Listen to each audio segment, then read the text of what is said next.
TikTok, where the video now has more than 11 million views. Poison control experts say it's not uncommon for people to make this mistake.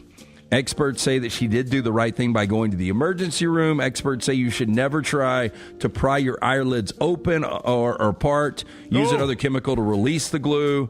They go on to say the retina specialist had 5 cases just like this in the last month and a half. Yikes. Now, she's visited several doctors, and they all expect her eye will stay glued shut for another 6 weeks. She's got this for 6 weeks, Brown. I mean, that is just terrible. Like, do you ever wake up and you kind of got that goop in your eye, and it takes you a minute to get the eye open? Oh, yeah. And that's frustrating enough in and of itself. I cannot imagine. Because every 10 minutes, you're like, let me see if it'll open now. Nope, still won't open. Let me see if it'll open now. Nope, still won't open. Like, you're going to be constantly trying to open your eye. Yeah. And at some point, it's going to open. You're going to be like, oh, thank God. I would just think if you're submerged, it would probably, the adhesive would come a little looser. So, like, I would be underwater as much as possible. I would try everything. So she's got her eyes glued shut for 6 weeks. And her daughter decided, like, yeah, I'm going to take a TikTok over at the hospital. I got to put this online. You know what to get a lot of views. Now, Mom, you won't be able to see it. Now, I wonder, the pit, I don't know if they'll have season 2. I don't know how this thing ends. But if they do, you wonder if they're going to rip from the headlines like Law and Order always did. Yeah, they show us this one. Yeah, because they've got a lot of fentanyl overdoses, at least in the first 4 that's a big episodes. storyline on that, I've noticed. Final story today, many Floridians have had bizarre encounters with alligators, but this one might just take the cake. Oh, dear. A Florida resident took to Reddit to share their frightening experience with 2 creepy reptiles that came up to their home's front door, which was all captured on the Ring doorbell camera. Now, the footage shows 2 enormous alligators messing around right there on the front porch. Oh, we got more video. Tyler, with 2 videos today. When one of the alligators saw that no one was coming to the door to welcome them into their home, they lingered a little bit longer before growing impatient. Now, the video then showed one of the reptiles standing on its hind legs, looking just like a person when it face pressed against the front door. His sidekick was crawling on the ground right behind him. Maybe he was trying to scratch his way in or announce he was there. Only one could speculate. Now, the Reddit post has since been deleted, but the comments remain, with many people making light of the quite terrifying situation. My gosh, look at that. It's an aggressive alligator trying to get in. Now, you guys remember just a couple of months ago, we had the crocodiles faking they were drowning like people. Yep, that's right. People would jump in. Yeah. Are the alligators like evolving a little faster now after millions of years, and now they're getting smart? If they learn to open the front door, it's all over with. I mean, imagine waking up, you hear your front door open, and you're like, somebody's broken into the house. Oh, it's an alligator. Yeah. What you going to do? Insane. That is insane, because that alligator's pretty close just to leaning over the door until it opens. There are a lot of wild animals that are starting to be like more comfortable venturing into where humans into populated live. areas. Yeah. That is trash. That's it. All presented by our friends at Bud Light. Hey, a reminder again, NASCAR coming back to the Talladega Superspeedway. TalladegaSuperspeedway.com. TalladegaSuperspeedway.com to go witness the intensity of Talladega. It is the Jack Links 500 weekend. This weekend, you can reserve your spot at the website, TalladegaSuperspeedway.com. Find out all the start times, get tickets, all the stuff that is going on. If you've lived in Alabama for any amount of time and have not visited a race weekend at the Talladega Superspeedway, you're cheating yourself. TalladegaSuperspeedway.com. That is TalladegaSuperspeedway.com for the Jack Links 500 weekend. And fire away. Oh, that was close. Ooh, that was close. 0 for 3. Yeah. Oh, by the way, did you see what happened to Max Fried over the weekend? Yeah, I did. That is wild, isn't it? Yeah, he gave up another hit. Yeah, he was probably not going to get the no-hitter, but to lose a no-hitter It doesn't mean that you have to quit gym altogether. Dunaway, that is. With our Next Round podcasts open 24/7, 365, you can access gym anytime you'd like. While you may have done away with your treadmill routine, our version of Dunaway is standing by, ready to get you back to your absolute best. Find all that lovely Jimmy D-led content on Spotify, Apple Podcasts, Google Podcasts, and in the podcast section of nextroundlive.com. This message is sponsored by Jimmy Crypto Inc. and Jimmy Crypto for President. As we all know, there's no off-season when it comes to college football. If you want to stay in the know with all things Alabama, join us over on covercrimson.com and get $25 off your annual subscription. We'll keep you up to date and give you exclusive content all the way to the first Saturday of football season on covercrimson.com. Take the next round anywhere you go with official Next Round gear. Buy yours today at nextround.store. Follow Dunaway on Twitter and Instagram at Jim Dunaway. Jim Dunaway. Lance Taylor, Ryan Brown. Live from the Birmingham Racecourse Casino Studios, the next round, presented by Bud Light, is on now. Back now, live show on a Tuesday as we get ready for the NFL draft, which, according to the TVs in front of me, are 58 hours away exactly right now in Green Bay. We'll get to that in a second. A ton of portal stuff, including a quarterback swap. I'm so tired of talking about Nico Nico. Yeah, but we'll get to that all coming up. Some basketball stuff to get to. The NBA last night was really enjoyable. Let's start, though, with Jalen Milroe and the conversation. I know you guys talked about him a little bit yesterday, but the role he's going to have wherever he goes in the NFL. Brown, you found a quote that is pretty amazing. I thought it was. And it makes me think and wonder, LT, what Jalen Milroe will look like in the NFL, how he'll be used in the NFL. Because I hear people say, Lance, before he gives us his quote, that he could be Jalen Hurts-like. And then I was like, okay, now talk to me more about that. So Jalen Milroe in the NFL to you, and then he's going to read us this quote. So I thought Jalen Milroe was a better overall quarterback at Alabama. Now, once Jalen Hurts went to Norman and started playing for Lincoln Riley, it was a little bit different. And then you could see, well, maybe he'll play in the league. But I've always thought that with Jalen Milroe. Now, whether or not he'll play well, I don't know. I just think the ceiling is higher. And it's hard to say that for a guy that's been in 2 Super Bowls and won a Super Bowl now with Jalen Hurts. It looked like his last year at Alabama when he was the backup to Tua. Who was that OC? Was that so? Who's Hurts last year? Yeah, Hurts last year when he's Tua's backup. Was it Dable? Was that Dable? No, Dable left at the end of 17. Yeah, so, was it back to Sark? Or was it Nussmeier? No, it wasn't Nussmeier. Yeah. No. It was somebody who really worked on his. Everybody kept saying Jalen's throwing the might ball. have been Sark. No, Dan Enos was the one that That's gets a lot it. of credit. Yeah. He was the quarterback's coach, and a lot of people were like, Dan Enos helped him work on his throwing ability. Yeah. And so you wonder, I mean, they taught Jalen Hurts when he got with Lincoln Riley at Oklahoma. They taught him to throw the ball better. And you wonder, can somebody teach Jalen Milroe to be more accurate with the football? And then there's this quote, Brownie. So this is from Tom Peliserro, who covers the NFL for NFL Network and NFL.com. So, and this is the quote in his article. And he said this on Good Morning Football today, or yesterday. Several, not one, several coaches and scouts, plural, told me as I was making calls about all these quarterbacks that Jalen Milroe is the greatest runner of the football they've ever evaluated at the quarterback position. Not Lamar Jackson. Jalen Milroe is the best runner they've ever seen. The best runner they've ever evaluated at the quarterback position. The problem, though, is the other side of the equation. They're not evaluating the running back? I do think you could make that argument. I mean, in open field and when he just gets a little bit of space, I mean, we saw that. I mean, he was just completely dominant, electrifying. And you were out yesterday, Dunaway, and Brown brought up some of the numbers. I mean, over the last 2 years in college football, he's been the most explosive quarterback when you're talking about, throws down the field. You're talking about runs that he's been able to bust and take to the house. So, look, that's why, you start to look around this draft and you start to look at the back half of the draft and teams that need their future quarterback. A lot of people are saying Pittsburgh at 21 could be where Jalen Milroe goes. Schefter tweets today that an NFL GM told him that there's not a quarterback in this draft that would have been among the top 7 quarterbacks in last year's draft. That's right. It's a bad year to need a quarterback. Yeah. I mean, but think about who are the top 7 that win. I know the top.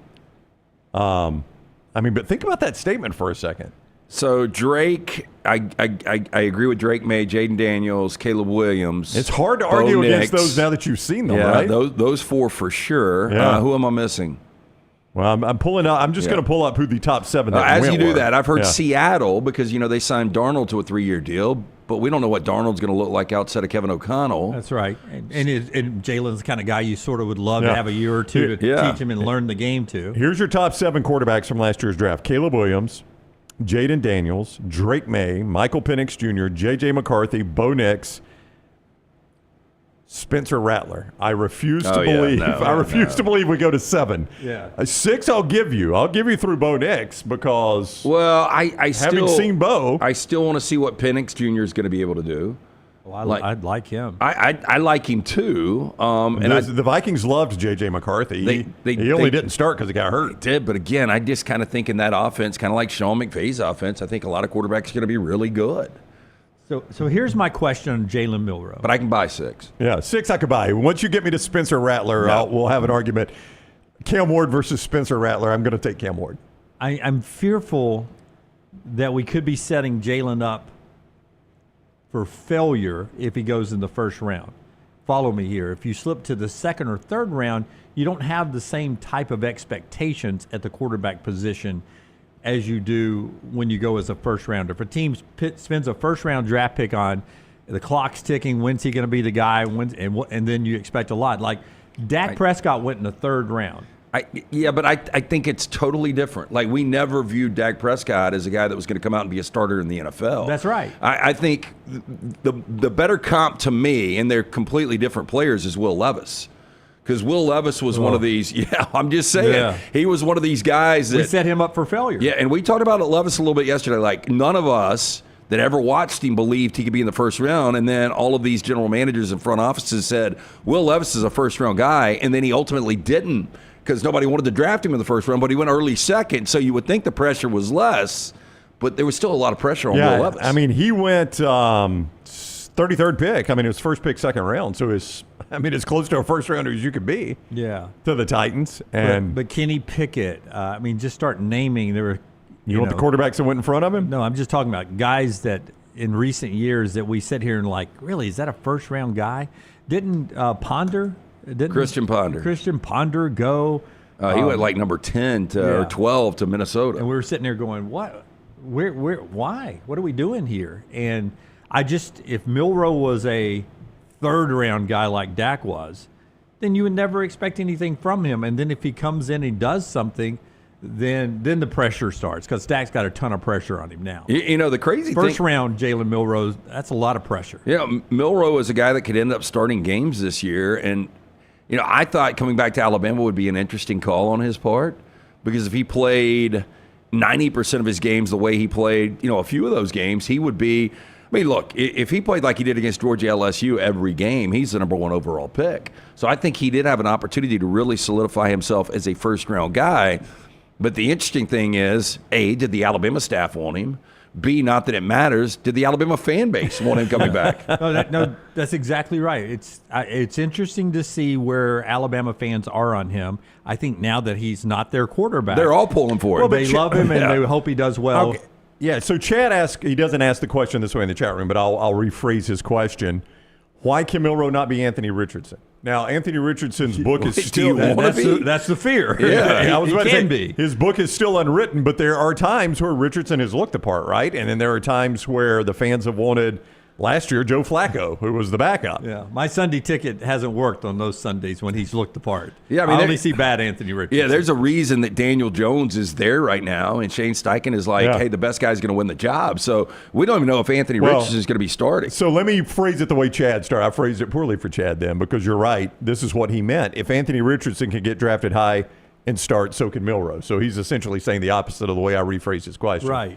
Like the Colts fell in love with Anthony Richardson. Why? Not because of the game film they saw. No. Because the game film wasn't spectacular. All upside. Yeah, it was all upside. And it was, gosh, this guy's a specimen. This guy can run. This guy brings a lot to the table. He played in the SEC. He played against a bunch of good defenses. He's seen good defenses before. He's not going to get as flustered as most guys. It's not like he's going from Marshall to the NFL where he's never seen defenses like this. This guy played SEC defenses. Oh, I mean, look, from, oh my gosh, it wasn't Cody Pickett. Who was the other Washington? Jake Locker. Yeah, they went to the Titans. Jake Locker, Akili Smith. I mean, these athletic, bigger guys, a lot of teams have taken, big risk on them. It doesn't seem like that's going to be the case for Jalen. I think Jalen, I would lean that he's going to be early second. Yeah. Brownie was telling me before the show that yesterday y'all talked about if there was an over-under on Alabama players in the first round at 1.5, 2.5 would be an easy under. 1.5 seems to be 2. Seems to be Tyler Booker, and then I would gamble on either Milroe or Campbell. See, I think it's Campbell, and then I would gamble I would go Campbell, Booker, Milroe, but I do think the number is going to be 2. Here's another thing. If you're a general manager, you look at the upside and the athleticism and the ability to just flat out just kill people running the football. But after the Georgia game, he had more interceptions than touchdowns thrown.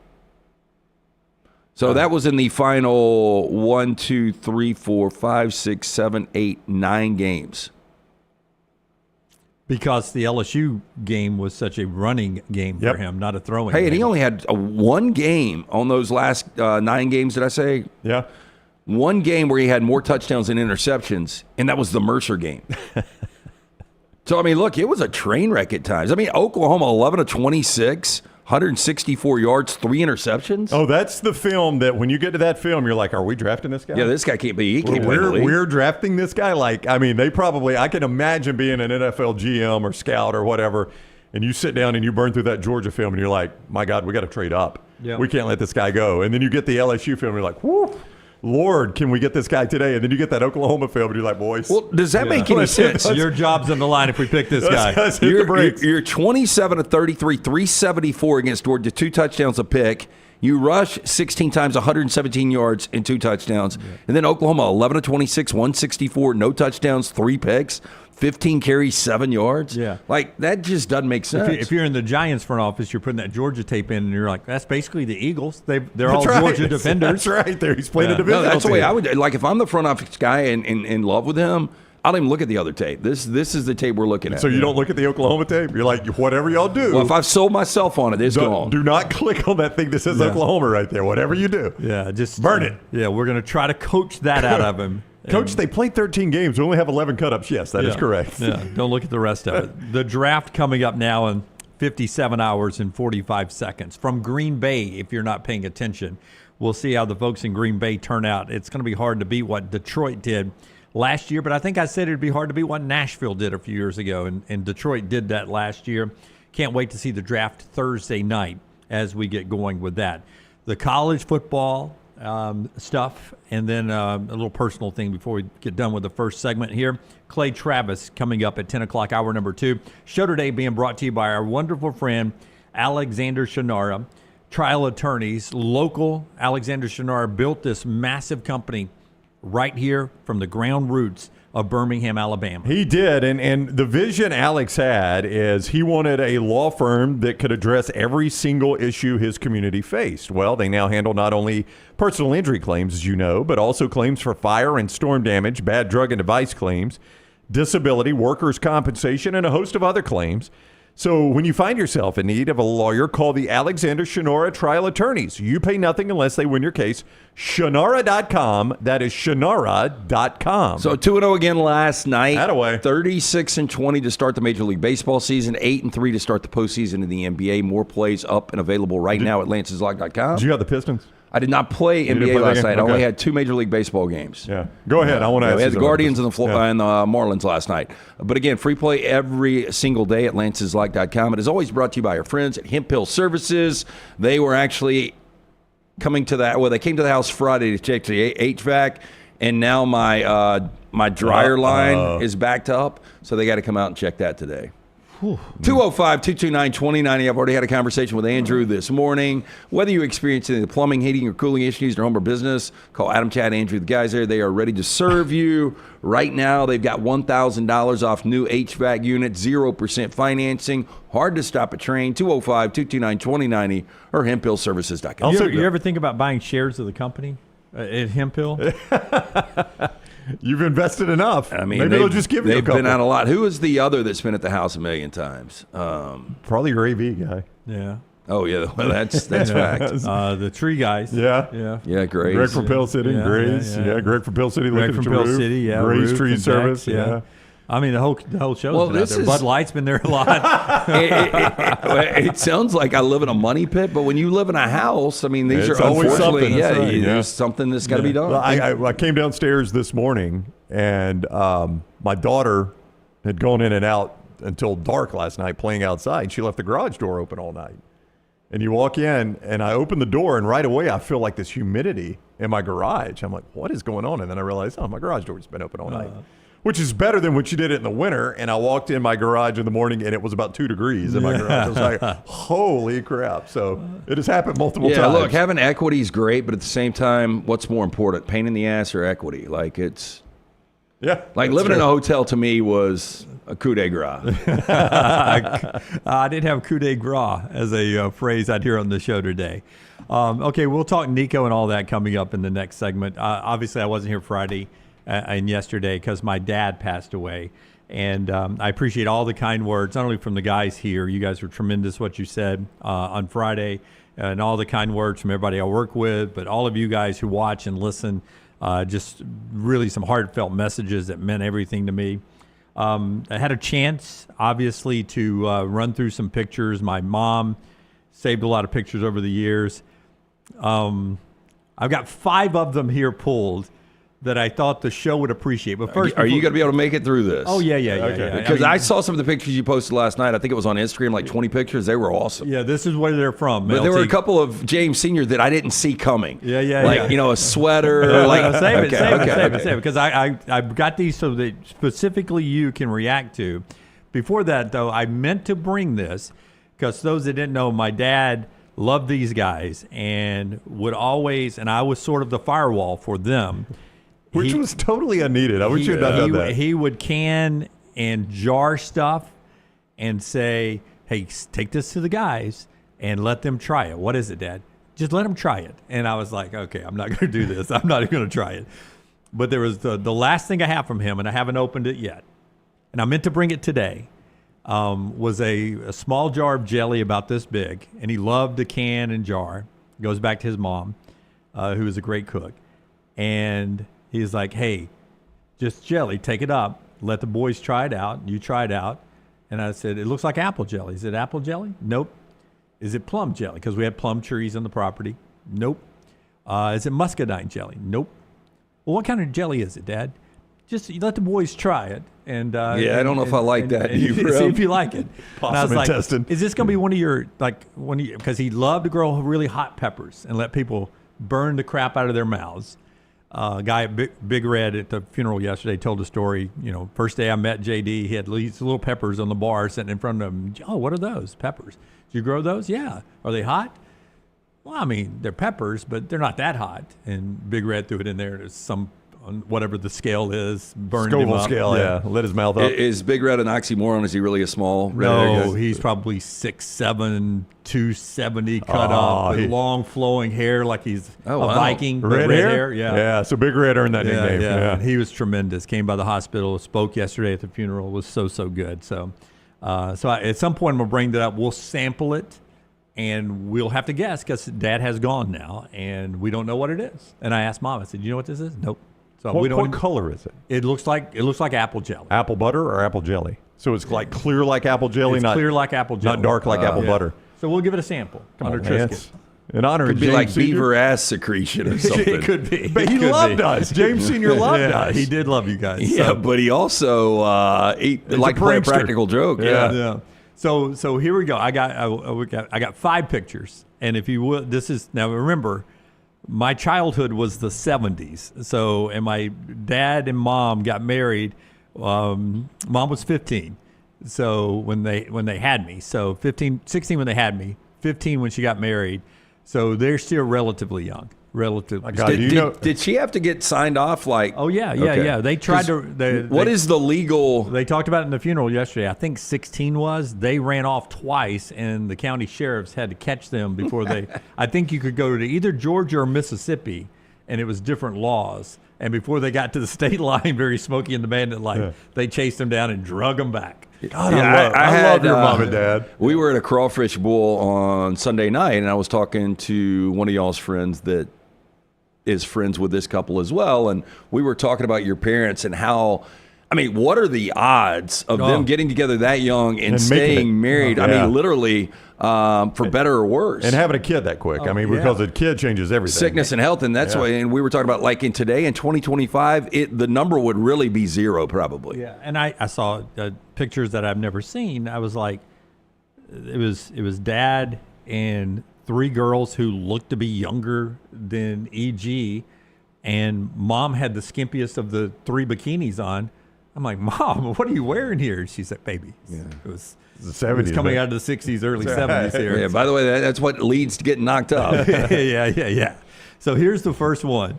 And I labeled this one. Oh, my gosh. Unfiltered, both his picture and his cigarette there. Is he coaching baseball right there, No, Jen? this is pre-motorcycle racing. Okay, He's lighting a Pall Mall, for those that don't remember unfiltered cigarettes in America.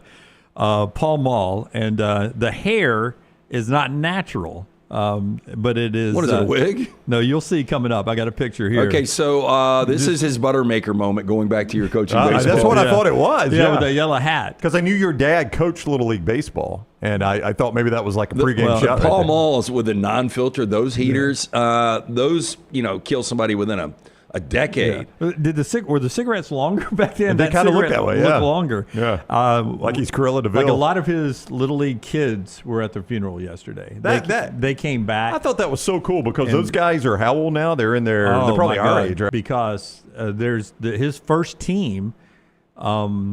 There's a picture of them holding me, and I had to be like 4. In the team picture, they're holding me up, and it's a cap and shirt team. They've got Shunnarah. Yeah. It doesn't even exist. They have an S on their hat. And they got Shunnarah in their jerseys. And they're all in jeans. Great uniforms. And they're dark, maybe black, but they have jeans on. And one of the kids is holding me up. And one of them walked up yesterday, and he's like, first practice, this guy, your dad put this guy behind playing hind catcher. That's old school. And he couldn't stop anything. He came to me and said, "You think you can hind catch?" And he's like, "I can do better than the guy back there." Hind catch. So he got back there and caught. So was that the team? This is my favorite story about your dad. No, a little bit later on, Dad quit. Yeah, maybe the best job he ever had because he won the league, Little League, and when you won the league in Alabaster, you got to coach the All-Star team. All the best players, you got to pick the All-Stars and coach that team through the All-Stars. And I think it was Moore Hanley, which was local version of Home Depot before there was Home Depot, and he worked at that job, and I don't think it was either that or UPS, and they wouldn't let him off 2 weeks to coach the All-Stars. And so he quit? He quit. I love it. On the spot. I made a commitment to them boys, and I'm keeping it. I love it. Didn't tell Mom that until I bet. he came home for practice. So picture number 2 here. We got the cigarette. This is, now, LT always brings up Beer Olympics, right? I saw this and couldn't figure out what was going on. Wait, is that panties over his head? That is some kind of bucket or frisbee. Oh, okay. The water coming down looks like the front of a bikini. With water. Now, they did have a race that was called the panty pull-down race or something, or panty put-on race. They would do it, would get to a certain stop in the woods, and you'd have to get off your motorcycle, put on a pair of panties, ride to the next stop, take off a pair of panties, put on a pair of panties, and over the top of your blue jeans. But this was a series of games that they would have between races. Like you're going over an obstacle course here. For the record, not my mom on the back of that motorcycle. Oh, that's not your mom? No. Oh, I thought it was. Like you would get paired with random women. Oh, and so they have to get to the end with the most water in their pan? In this event, yeah, it was sort of a... This is how you make it from altar to grave, by the way. Together, you keep it fresh. So you would ride this one event. You would ride up this hill with bumps and stuff. There was a bucket at the end. You would pour the water in. You'd go back down the hill.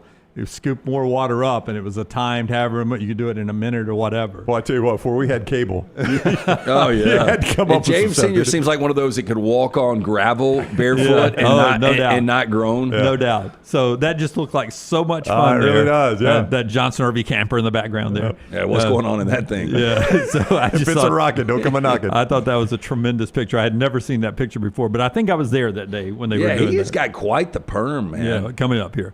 Pick number 3. This is Dad. They occasionally would have costume parties. That's fantastic. Mom told me this. Now, lit cigarette. You see it over here in his right hand. Yeah. He's about to pull, it looks to be 45s. He's also the DJ. Like he's pulling 45s out to play the music. And this is a costume party. And I'm like, so Mom, he had shorts under that, right? She's like, oh, no. Oh, no. He went as a just out of the shower guy. That's so good. I'm not going to waste time thinking about a costume. Will Lockamy texted me last night. He goes, I just saw your pictures. He goes, I will just say this. First of all, sorry for your loss. Secondly, I swear, I think your dad and me would have been best friends. Yeah. And I think to myself, that version of my dad and LT would have been hell on wheels. So back when they were in the mud puddle, you don't have a jar to put keys in, right? No. I mean, do they just put driver's license in there? Or? Mason jar. But I will tell you that They got me there, Lance. over Sorry. at Bobby and Jean's, they had a downstairs lounge. He's got a cigarette in every picture. He does. yeah. And he made it till 78? Well, yeah, I think that was it. 78, that's pretty 79. impressive. So they had a place downstairs at Bobby and Jean's house over in Alabaster near the pool. I don't even know the neighborhood. And they would have parties every Friday and Saturday night. And I've heard Take It to the Limit on 4 different Sirius XM channels once every day since he died. Are you serious? Because that was his song, right? And that was their anthem. Mom even said we would stand up. Our whole group would stand up. If we were just sitting around, nobody was dancing, we'd all stand up and dance. When to Take It to the Limit. Come in. And I can't tell you how many times It's I'd hear that so song weird and walk because, downstairs. my old man's favorite song was Coldplay's La Vida Loca, or what is it? Yeah, Living La Vida Loca. No, not Living La that's Vida Loca. Ricky Martin. Coldplay. You know what I'm talking about. I know the Yeah, song. yeah, yeah. What can I Anyway, say? I hear it all the time. And it's like immediately when he passed away, anytime I've got it on some kind of satellite, it pops up. And 4 different channels. Like I was driving to play poker last night. Viva because- La Vida. is Viva the name La of the Vida. song. That's it. Yeah. So my dad loved early days. He played poker. I was a kid. I'd go with him. The guys would play poker. So we have this Monday night poker club. So I was like, I told my mom, I said, I think I'm gonna go play poker tonight. Dad would want me to go play poker, and she's like, absolutely. Did you win? Finished third. Okay. Finished third. Good for I you. shouldn't have finished third. I should have been out early. But on the way to playing poker for the 4th, I even put it on Kenny Chesney's channel, which basically is country Jimmy Buffett, basically. No Shoes Radio, right? No Shoes Radio. Yeah. And I was like, because everything I've had it on, take it to the limit, like a country channel played it. And I was like, I'm going to put it over here, and it won't play it. And I'm right at the Galleria on the way to this poker place at Blake's house.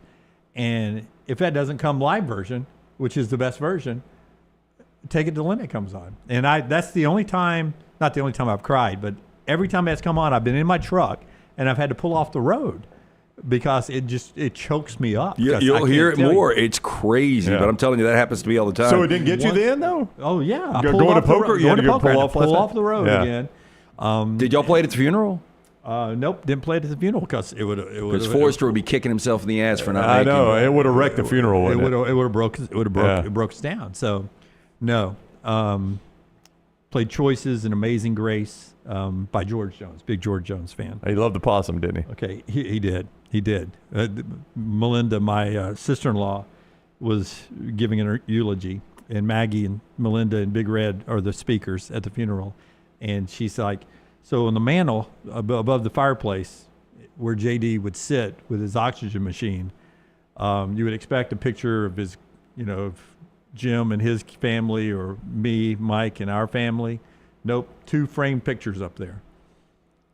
Bear Bryant and George Jones. George Jones and Dale Dale Sr. Dale Sr. Yeah, I knew it It's was one of funny, those- we had the conversation on Friday, did we not? I told Dunaway, Right. your line of the day was, do you think he's tracked down Bear Bryant yet? Yeah. and he's third in line. I told Brown, third in line at best. Behind Dale Because Sr. Saban had passed Bear Bryant and Dead. So. Well, but he's not dead yet. Yeah, I know, but I'm just Okay. saying that Saban, he Yeah. thinks was a He's lot saving better. him a seat at the bar. Hey, no, somebody sitting there in about 25 years. Yes. Save it. That's right. Yeah. You better Save get it your for butt him. out of here. But I said, no, first place would have been George Jones. Second one would be Dale Sr. Because he literally stopped watching. Did not watch the next week when Kevin Harvick won. Does not watch NASCAR. Because of When Dale Sr. Sr.'s death. died, he That was it. Was it one of those that- in did it- passing? He may stumble across the final. Like, few I laps. don't think, there's some celebrity deaths that make you stop in your tracks. I've never got emotionally upset Yep. over somebody dying. Did he like really get emotionally upset? Oh yeah. It was like a family member died, and the same with George Jones. He was fishing with Big Red, and George Jones was expected though. Yeah, right? I mean, he was hanging on by a thread. But mom called Dad. He was fishing with Big Red, and Big Red told his story. And Big Red's probably, I guess he's 40, and I don't know how long George Jones has been dead. Sorry, Dad. Mom called Dad, and Dad, flip phone, not a smartphone, flip phone, said, "Hey," and she was like, "George Jones died." And Big Red said it leveled him and said, "Hey, I need to go. They're fishing on the lake. I need to go." George Jones is dead. And Go where? And Big Red said, "Who's George Jones?" And he goes, "I regretted that question instantly." I'll never fish with this guy again. 1,216 songs, he said. Yeah. And he played them all for me. But where do you go? You Yeah, know, where it's was one he thing. headed? He was going home. Like if I get a call like one of y'all has gone down or something, well then I'm heading to wherever your family is, but I don't know where you go. He was going home.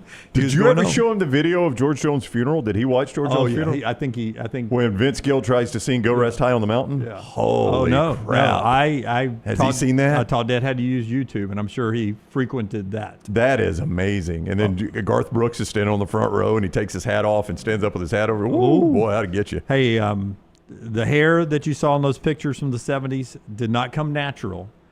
My dad would do this, pick 4. Oh my gosh. No, he did not. And he allowed somebody to take a picture? Yeah, that's Gene. Bobby and Gene would always go to their house, and Gene passed years ago, and she would do the perm for him.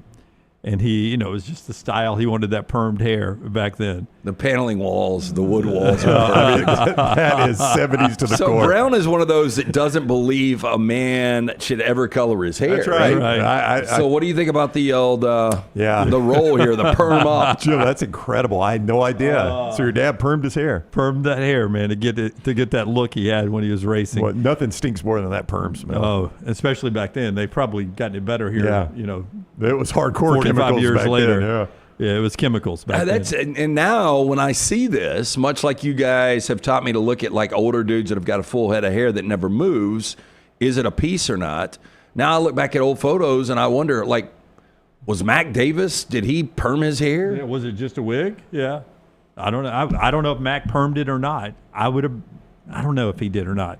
But those were the people that were popular then. So Dad wanted that big perm hair, and Gene would take care of it, I would assume, once every 2 weeks right there. And no Budweiser in the picture there. But Damn, I'm with sure that they would hair, drink. I'm thinking maybe he was more high maintenance than you. He didn't seem like it. Well, as I went through these pictures, there were a lot of us alike. Like, I could have easily gone to at his age, not now, but at his age, I could have gone to a costume party in a towel. No doubt.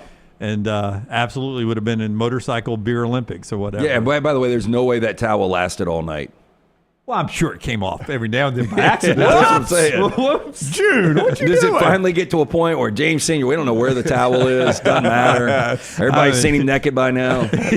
I'm sure he wanted to show off the Cherokee Indian in him. What is that, his spear?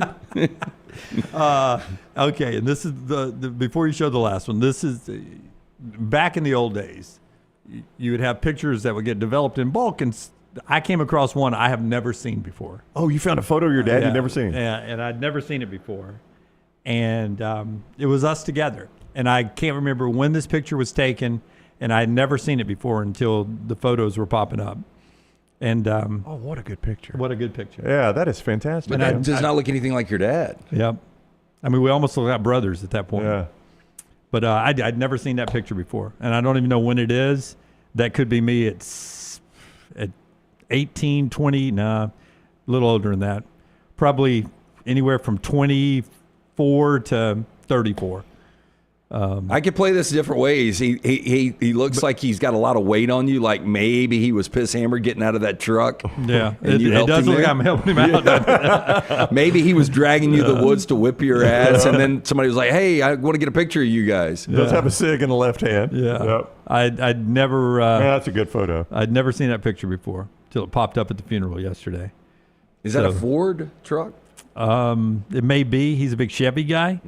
You probably drove the Ford over and he's got you in his arms, son. Let me explain this to you. I mean, he was not happy when I bought my Ford from Bo, who gave me a great deal, and that's what I told him. I said, "Dad, it's a great deal." I had to Yeah. get it. And he's like, "You're going to pay the difference by going to get it fixed." Yeah. He's a big Chevy guy. Well, you've heard this before. There's a lot of parents that are like, my kid's not going to Tuscaloosa or my kid's not going to Auburn. Like, if Harper or Carter would have gone to Auburn, you think he'd have been pissed? No, not pissed. I mean, he would never would have talked to him again. But. Let me just tell you this, and I will. We didn't. I asked everybody up here not to come to the funeral and the burial. Same with our church friends. because Maggie and I are blessed with just a number of people who love us and who would have been there, and I know all these people would have been there. But when you start doing the math, if some siblings come, that it's a small little chapel that seats between 100 and 150, it would have been 100 people that were friends of Maggie and me that really didn't know Mom and Dad. So I asked everybody up here to stay away, and all my church friends and supper club friends and golfing buddies. And probably 200 people ended up showing up. Old bowling friends, dart friends, bar friends, motorcycle club friends, Little League players who played for him. Just really good turnout. And it was a good day. But Dad, when he was in the hospital, and he'd been in the hospital since March 3rd, came across on his little pad that he had up there a lady who had passed away, and everybody wore purple to the funeral. And then he came across a little kid who passed away, and everybody wore their favorite superhero T-shirts to the funeral. So Dad came up with, I don't want any suits. I don't want one person wearing a coat and tie, no suits. I don't want to be buried in a suit. I didn't live my life in a suit, so no suits. So one of his last few wishes was everybody come in their favorite team gear. Oh, really? Yeah. So we buried him in an Alabama outfit, and everybody came, and Maggie preached in a Duke outfit, and there was a long line of Alabama and Auburn. And there were Auburn people there? Oh, yeah, yeah. And some of them were like, oh, your dad's going to hate this. Yeah, I would have come with my Rams gear on. You didn't wear that tacky Buccaneer shirt, did you? No. The one from China? Yeah, the one from China. I wore my Alabama stuff. And there were people with Eagle jerseys on from the bar and stuff. It was really good, really good. Dang, Donald. I've never heard of that. That's fantastic, awesome. Yeah. man. That is fantastic. So it was all team gear. And did Earnhardt show up at all? There was some Earnhardt. There was some NASCAR. And but his whole some of his dart guys showed up in their dart uniforms. The guys used to play with him in a league, and they still had the uniforms? Yeah. Anybody put any cigs in the coffin? Or no, but there was the George Jones and Dale Sr. pictures that were on the mantle. We put them in there with him. That's awesome. So we could take them with him. That's terrific, yeah. But he's got, he didn't like wearing a hat inside. So he had his hat laying there with him. Open casket, which I wasn't a fan of, but.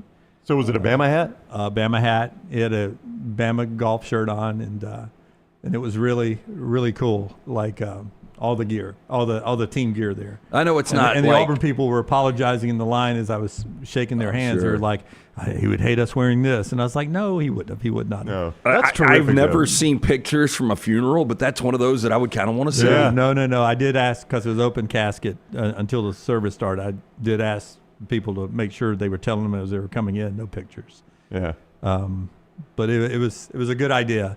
When my mom and Melinda, my sister-in-law, were telling me about it, I was like, okay, that's what we're going to do. And I even had to, yesterday morning, I called again. I was like, now I'm walking out of this house. I'm not bringing a collared shirt or a jacket. I'm walking out. So done away. I'm walking out of this house in a golf shirt. That's right. And slacks and tennis shoes on. Back to the conversation I was having with the woman that knows you and Maggie really well, goes to y'all's church. And we were talking about the funeral, and I was like, well, his wish is to nobody to come. And I was talking to Taylor about it, I think on Friday.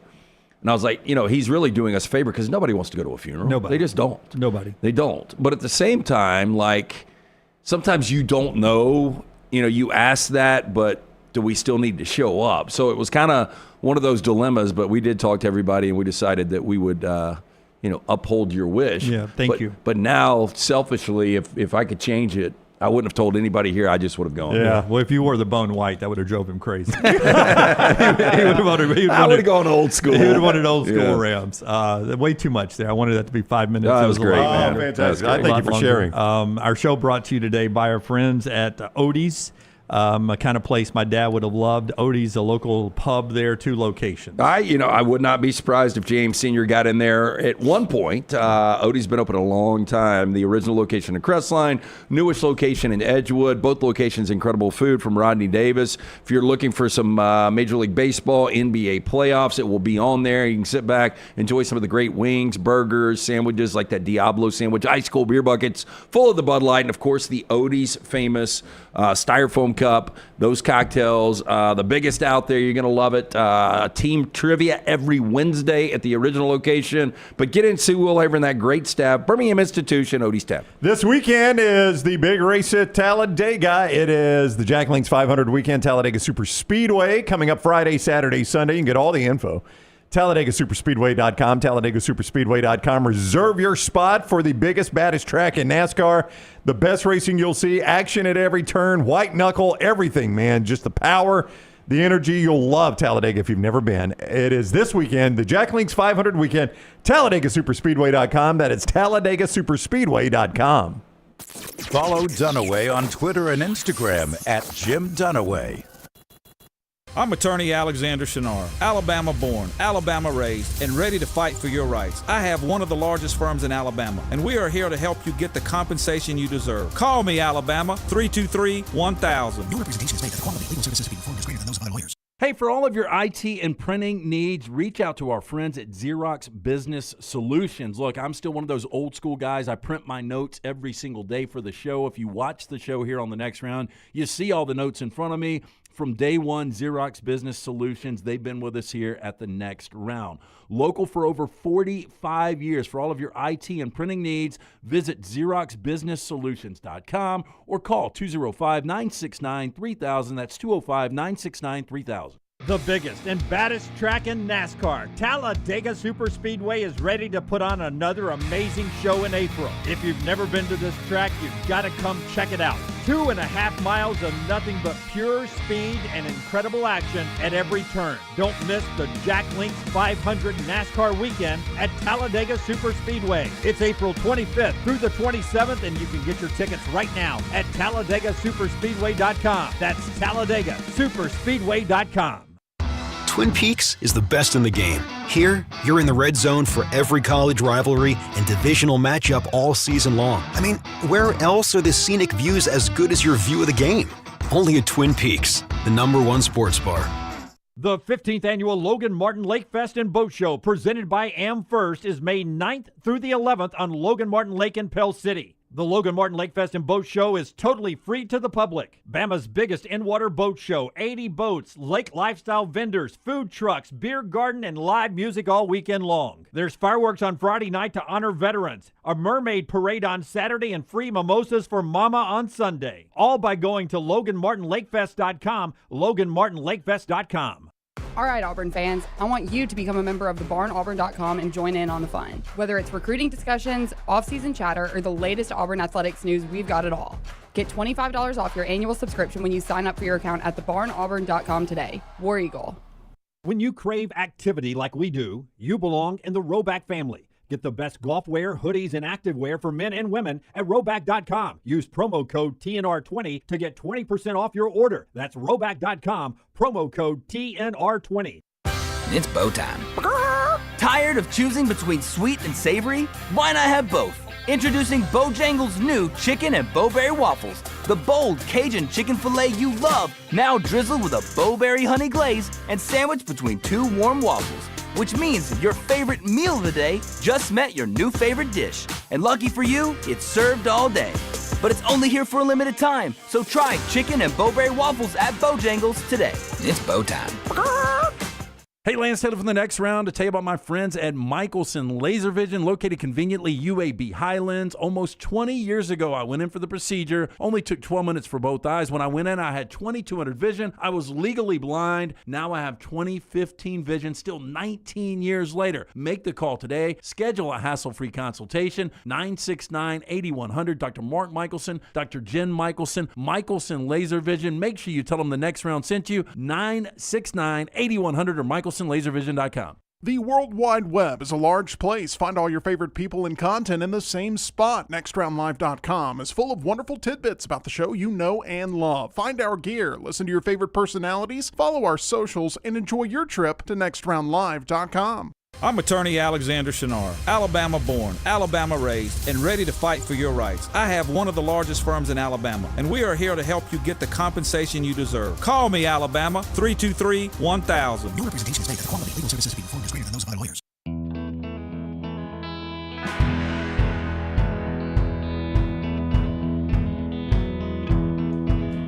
Okay, back with you on the next round. Let's talk a little college football right here after we remind you that our friends at Way to Wellness, your journey to healthy living, can help you out. Leslie, her board-certified team. If you're at that point as we sit here mid-April now, end of April really, and you're ready to roll out on the lake or down to the Gulf or wherever you're going to roll, and you want to look your best, drop some weight with our friends at Way to Wellness. Aplanforme.com. Aplanforme.com is their website. Here's a couple of things you want to know. First, every plan's different. My plan's different than your plan will be. My plan will be different than your plan will ever be, probably, right? I'm in a maintenance program now because I've lost the weight I wanted to lose. You can lose and get to the weight you want and then go into a maintenance program. There's no contracts. There's no sign-up fees, injection therapy, meal replacements, everything in between, a variety of different ways they can do that. And they got some body shaping techniques there and a bunch of stuff. See what they have to offer. All board-certified observation and guidance there. Aplanforme.com, aplanforme.com, Way to Wellness, your journey to healthy living. It doesn't surprise me that we're in a situation now where we basically see a quarterback trade. And we've talked about Nico for so many days leaving Tennessee. He does end up at UCLA. What we did not expect is that UCLA's quarterback is now at Tennessee.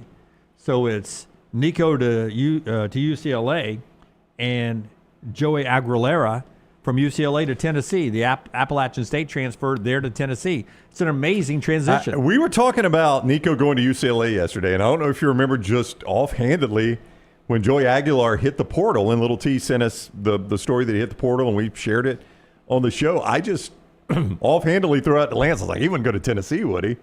And Lance, I think, even said that would be hilarious, wouldn't it? Yeah, and I brought up the fact that he's kind of a Joe Milton-like. He's more Joe Milton than Hendon Hooker. Yeah. And just a matter of hours later, the guy's at Tennessee. I think you might have gotten an upgrade. Well, I mean, from his App State numbers, experience-wise, you did. I mean, not against the competition, but still, Appalachian State, when we're talking about Group 5s, that is one of the better Group 5s out there. Funny you should say that, because Little T told me before the show and put together a graphic that she has sent out at Next Round Live on social media that the Heisman odds have been updated with new locations, and guess who's got better Heisman odds than Nico does? Joey Aguilar? Joey Aguilar, yeah. Well, number one. By a lot, Brownie. Yeah, so plus 4,500 to plus 8,000. Yep. So what is that, Lance? 45 to 1, 80 to 1? Is that right? Yeah. Did I do that right? I would not take a flyer on either. Not either, but I mean, Aguilar's the better offense. Significantly different. Yeah, I mean, I think this shows you, like, Nico and his camp can argue whatever they wanted. Like, this wasn't the right offense for us. We didn't figure that he was going to get it developed like he needed to for the next level. That one little move shows you everything you need to know. Who's in the better offense? That's it. Yeah, because they don't even know if Aguilar is going to start. I mean, you know that Iamaleava is going to start at UCLA. Aguilar will start. You think he will? I think he will start. So my question becomes, well, I hope he does. How can you judge this? I mean, is there a fair way to judge the stats here?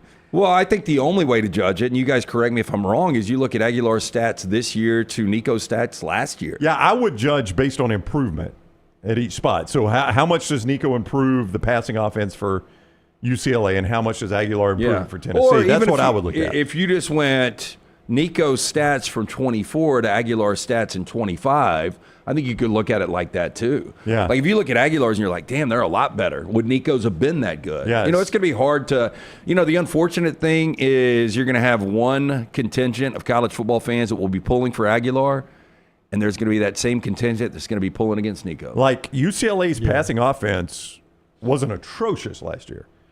Their scoring off. I always look, to me, scoring offense is the key. Well, right? It's the biggest factor. And 18.7 points per game is not good enough. But passing offense, Jim, they completed 65% of their passes, UCLA did. 2,900, almost 3,000 yards, 17 touchdowns, 11 picks. Not great numbers, but mid-tier Big Ten numbers. I mean, they weren't where Michigan was in the Big Ten or Iowa was in the Big Ten in passing, which was dead last. They were mid-tier, which, by the way, is probably about where you would have found Tennessee in the SEC. I don't know if you know this. I've got a new favorite coach in Lane Kiffin. I don't know if you've heard some of his quotes over the last couple of days. I watched the whole Pivot interview, and I know you guys played a clip from it yesterday, and it was fascinating. The sobriety thing, which I know you guys talked about yesterday, was the most eye-opening thing for me, that he didn't start off to be sober, but he's 4 years in now. You can tell his body's different, and maybe he's mentally different. But I thought equally as eye-opening was his attack on social media. He says, I started getting parents who would come on recruiting visits, and they talked about how much they liked me on social media. They felt like they already knew me. So he keeps it up mainly as a recruiting tool. He seems to be a mature Lane Kiffin right now. Well, I think there are people that can find peace at certain times in their life, and maybe over the last, months, year, weeks, whatever it is, seems like a different Lane Kiffin. I agree. With that said, he was like, and I thought the interesting thing when he was talking about Nico, I think it was last Thursday or Friday where we played the clip, you were out, and he was talking about, everybody talks about the power T and all that kind of stuff, but the school's the one that controls the narrative, and that's true. And, that's kind of that one side of the transfer portal. The ugly side is Nico. But the positive side, like if Tennessee did everything the right way, and we'll never really know. We're here 3 different versions of this thing. If they did everything the right way and their quarterback just left for more money and they couldn't come up with a deal, this is the good part about the portal. Because you can bring in a guy like Aguilar. Yep. And for Aguilar, a guy that was at Appalachian State, goes to UCLA, now has an opportunity to play with the best of the best. It's a pretty awesome situation for him. He might screw around and get himself drafted. You never know. That's right. Playing in the SEC, he was not going to play at UCLA, obviously. So, you never know what happens for this kid. That we could look back on this and be like, hey, it worked for everybody. Nico went out and he played better at UCLA than he had at Tennessee. Aguilar got a chance to start, which he was not going to do if he stayed at UCLA. This worked for everybody because we love to blame everything on the transfer portal and NIL and all of that, and it certainly has its issues. I'm not going to argue against that.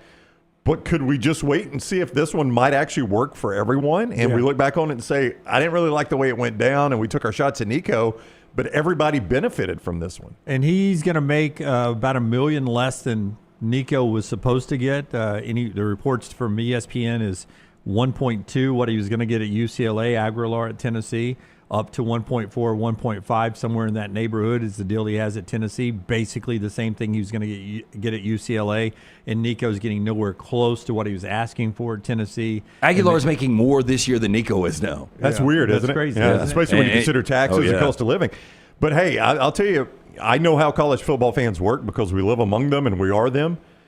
Aguilar comes in and slays it, he'll be one of the most popular Tennessee players of all time because of the way all this went down. Oh, and that's another thing. Those look, and this is never going to happen in a million years. Clean read will not happen.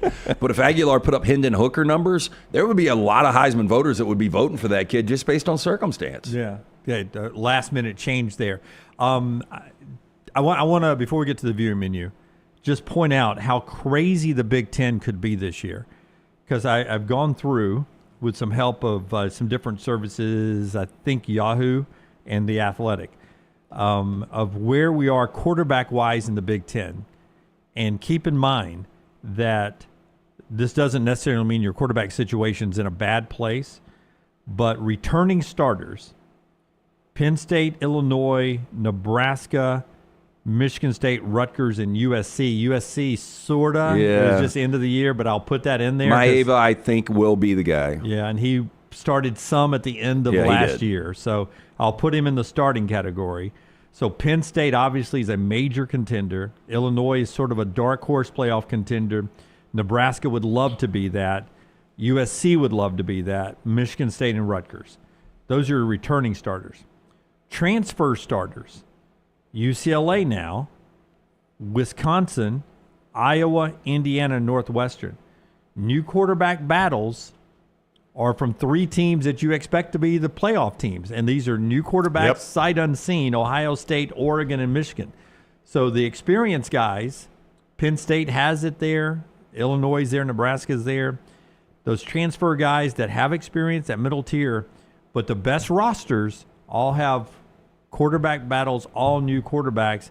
That is a setup for what could be, some of your main name brand Big Ten teams getting upset somewhere, and maybe a little chaos in the Big Ten. True or not true? Well, if I was leaning who your first team all Big Ten quarterback will be, just based on history of the offenses, you would go either, let's just say Julian Sagan is that guy, or Dante Moore. I would go Dante Moore just based on Will Stein's offense, but you do have to look at Dan Lanning. So a lot of people are going to be like, he's got this down to a science. He can go out and he can find these transfer quarterbacks in Bo Nix, Dylan Gabriel, Dante Moore. Bo Nix had a ton of experience. 2 years as a starter 3 years as starting quarterback. Dylan Gabriel, 4+ years as a starting quarterback. Dante Moore's never been a starting quarterback. So it's a little bit different. So that is going to be fascinating. Drew Aller in these Penn State offenses, I don't think that's ever going to be, But for people who will pick Penn State to win the league, and there will be some, that's the reason why. Yeah. And Luke Altmaier, who you talked about at Illinois. You guys know I love Mendoza coming from California to Indiana. Yeah. Bryce Underwood's the interesting one to watch at Michigan because they can't get any worse. They were dead last in passing in the Big Ten last year. Now, his spring game did not go great, but, I don't think I'm going to judge him on his spring game when he's a early enrollee. He's barely even on campus, but he's the fascinating one to watch. Yeah. So the quarterbacks make that Big Ten race a little bit more interesting than just pencil in Ohio State, Oregon, Michigan, and maybe one other team. But the SEC, the SEC, like the Big Ten's in as good of a spot as the SEC is a quarterback. That's right. Like if I went quarterback to quarterback, I can make an argument the Big Ten is in a better spot than the SEC. Because the SEC's top contenders, Texas, Arch Manning's new, Georgia, Gunnar Stockton's new. Alabama, Ty Simpson's new. Sort of the same situation there. Jackson Arnold, and even, guys that we think are going to be really good with Lagway with the injury, but we haven't seen him for a full season. Lenore Sellers, what's he really going to look like for that first full season? Do we believe South Carolina could actually play for an SEC championship? Not with Mike Hewlett. I thought that, Nussmeier was good last year, but, can he be as good as, LSU quarterbacks that we've seen in the past? That does seem to be... Ole Miss breaking in a new quarterback. That does seem to be LSU seems to have experienced quarterback, good enough roster that they could be at least one piece of the puzzle in Atlanta. Yeah, but Brown, what was the Conor O'Gara LSU stat that blew me away? Conor O'Gara, and I don't know if you saw this, all these different stats from different teams that would really surprise you. One negative draft stat for every team. And his negative draft stat for LSU was, in the last 4 years, they're number 4 in drafted players, and they've not played in a New Year's Six Bowl. Oh. That's hard to do. Number 4 in drafted players, and you haven't played in a New Year's Six Bowl. That's what I think. Brian Kelly's such a good coach. I'm becoming in the minority on that thought. Yeah. But he, sooner or later, and it's got to be sooner, he's got to get this thing done. Our friends at the Indy Grand Prix, before we do the viewing menu, getting ready for the fastest cars on the planet to come to the Barber Motorsports road course once again, Brownie. Yeah, it is coming up. The road to the Indy 500 runs through Birmingham, May 2nd through 4th. Fastest IndyCar drivers of the world, Award, Dixon, Newgarden, will put their skills to the test with one goal in mind. That is victory. Miss America Abby Stockard makes the most iconic command in all of racing as the Grand Marshal. May starts here. The Children's of Alabama Indy Grand Prix, powered by AmFirst. Tickets are selling fast. Get yours today. IndyAlabama.com. IndyAlabama.com. 205-969-8100, the number we'd love to bring up. I tell you guys, one of the best decisions I made during my radio days, going to see Dr. Mark Michelson, getting the LASIK procedure done. I had the 20/200 vision. I was legally blind without the aid of contacts. After the procedure, 2015 better than 2020. Make the call today, 205-969-8100. Stop procrastinating. Ask for Amy. Tell the next round sent you. She's going to hook you up with a hassle-free consultation. You have zero to lose to find out if LASIK is right for you. 205-969-8100 or michelsonlaservision.com. So tonight at the theaters, we've got a special event called the Sneak Peeks Showcase. Okay. It is all of the industry insider information that was shown off at CinemaCon that hasn't been released to the public. There's going to be some trailers, some never-before-seen exclusive footage of upcoming movies, and behind-the-scenes content for all the upcoming theatrical movies for the year. And tickets are only $3. Wow, $3 what or a $4 deal, Tyler. So that's a great deal, and I think I'll be looking at that later tonight. Yeah, it does sound like fun if you're really into movies and how they're made and what's coming out. I like that. Do you think you'll ever get to the point where when you're moving to a new place that you'll look that's got one in the theater, like in the close proximity? The only reason I say this is they closed the one by me, the one that was that Brown used to get into for free. Yeah, one time. Oh, they used to get into for free. Yeah, it's going to be a gym. Yeah, because I was going to go another gym for you to join. Yeah, that's what we need, right? They'll get less attendance with the one that. At the Colonnade turned into a gym. That is correct. Yeah, it seems to be a trend. I was going to a movie the other night, and the reason I didn't go see Sinners is I was like, damn, I don't want to drive to the Summit. Wow. It's a better theater. It is. I would recommend but then I get there and they've got that to see it in prime. Well, they've got those Vestavia concessions all over. Messy-ass people running that one. Yeah, not the best part. Lance would like it in his basement. No, I like the old school because we didn't have to pick our seats. Yeah, that's true. I don't like picking the seats. I like picking the seats. I don't. Yeah, this is my seat. I have the best view. I reserved it a week early. You can't sit here. Yeah. See, it's because of people like you that I don't like the reserve seats. Does that lead to fights now? Because if you're old school like me and you may be going back to the movies, you don't realize, like, I keep forgetting that you have assigned seats. I hate it. That would bother me. It depends on, like, how big or how crowded the movie is. If there's plenty of open spots and somebody's in my seat, I'll just pick another seat. Yeah, but if it's semi-popular time, I go in there and it's a bunch of Tylers, and they're like, okay, we've got these 3 seats on the left front row left, and that's it. Yes, that happens a lot. And I'm like, kick rocks, I'm going to go back home. Let's see. So do I need to tell you a week out when I want to go to a movie, and you pick my seat and show me how to do it? Oh yeah, you need to reserve it a week out. You can't walk up and just get a seat anymore. Apparently not. All right, I'm Tyler Booking. Oh, hey, Lance, premium card member. Let me get you a seat for you.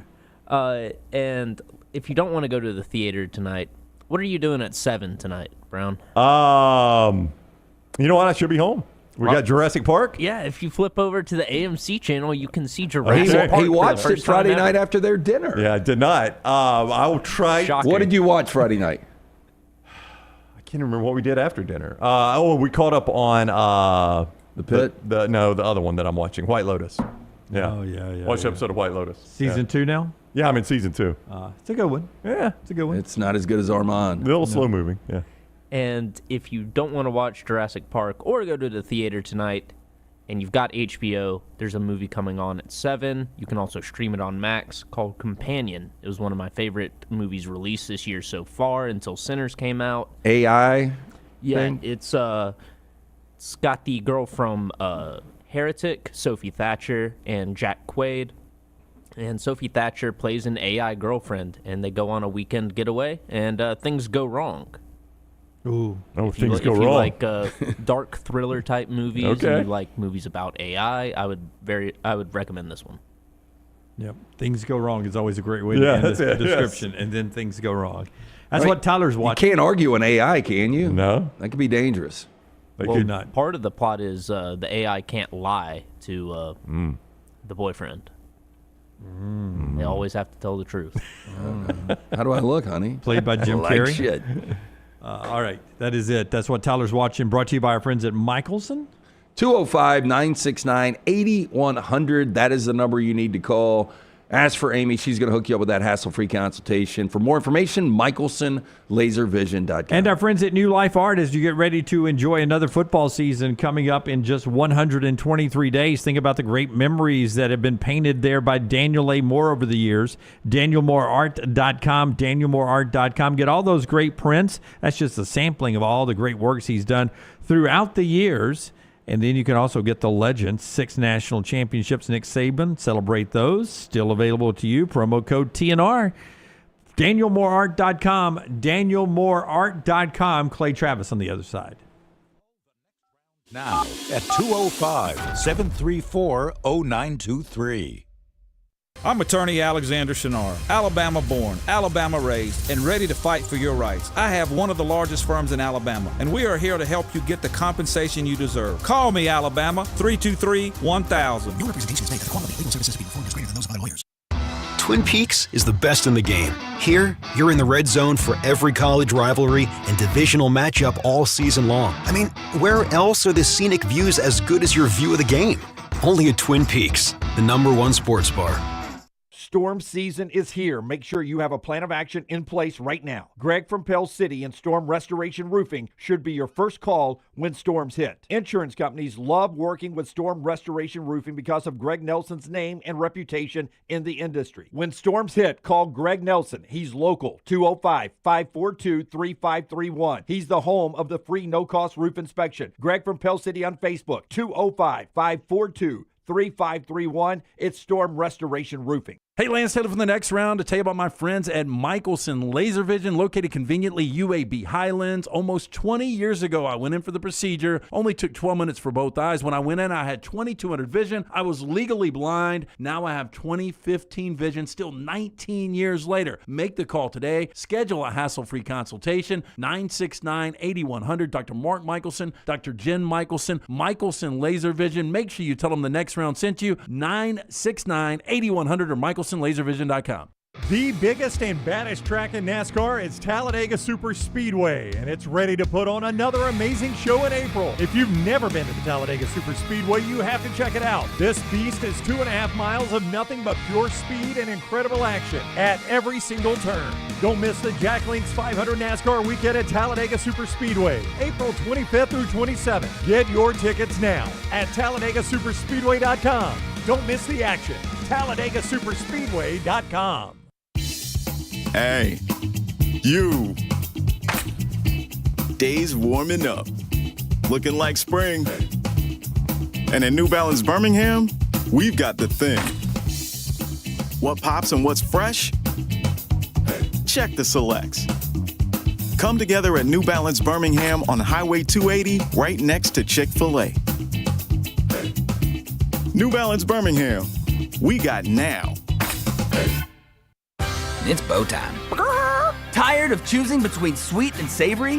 Why not have both? Introducing Bojangles' new chicken and bowberry waffles. The bold Cajun chicken filet you love, now drizzled with a bowberry honey glaze and sandwiched between two warm waffles. Which means your favorite meal of the day just met your new favorite dish. And lucky for you, it's served all day. But it's only here for a limited time, so try chicken and bowberry waffles at Bojangles today. It's bow time. The road to the Indy 500 runs through Birmingham, May 2nd through the 4th. The fastest IndyCar drivers in the world, O'Ward, Dixon, and Newgarden will put their skills to the test with one goal in mind: victory. Witness Miss America Abby Stockard give the most iconic command in all of racing as the Grand Marshal. May starts here. The Children's of Alabama Indy Grand Prix, powered by AmFirst. Tickets are selling fast. Get yours today.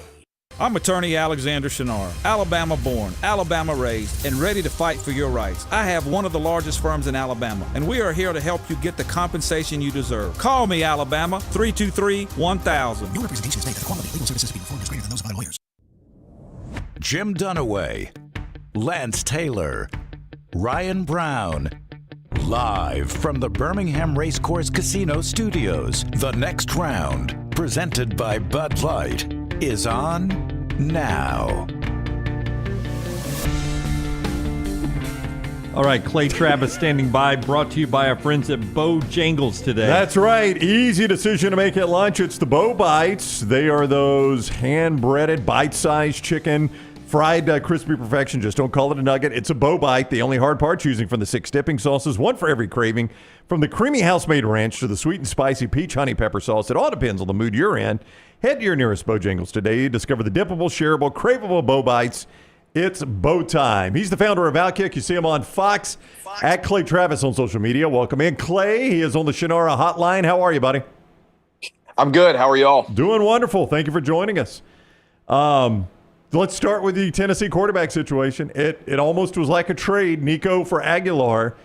And everybody in the chat room is like, I can't wait for Clay to tell me how good Aguilar, how much better he's going to be than Nico. I think Lance has actually beat you to it. Didn't you pretty much say you think that? I think that you might be getting an upgrade. It's not going to surprise me. More experience from Aguilar. What say you, Clay? I mean, see if you can pull up the Heisman Trophy odds. I mean, I think since he's in front of him. Yeah. I think, this is leaving aside what my opinion is. The Heisman Trophy odds makers right now have Tennessee's new quarterback from App State as a better chance to win the Heisman Trophy than Nico at UCLA, I believe. And I think it's by a fairly substantial margin. Here's the truth. I don't doubt Josh Heupel's ability to get the most out of every quarterback. I mean, again, I would just go back to Hendon Hooker and Joe Milton.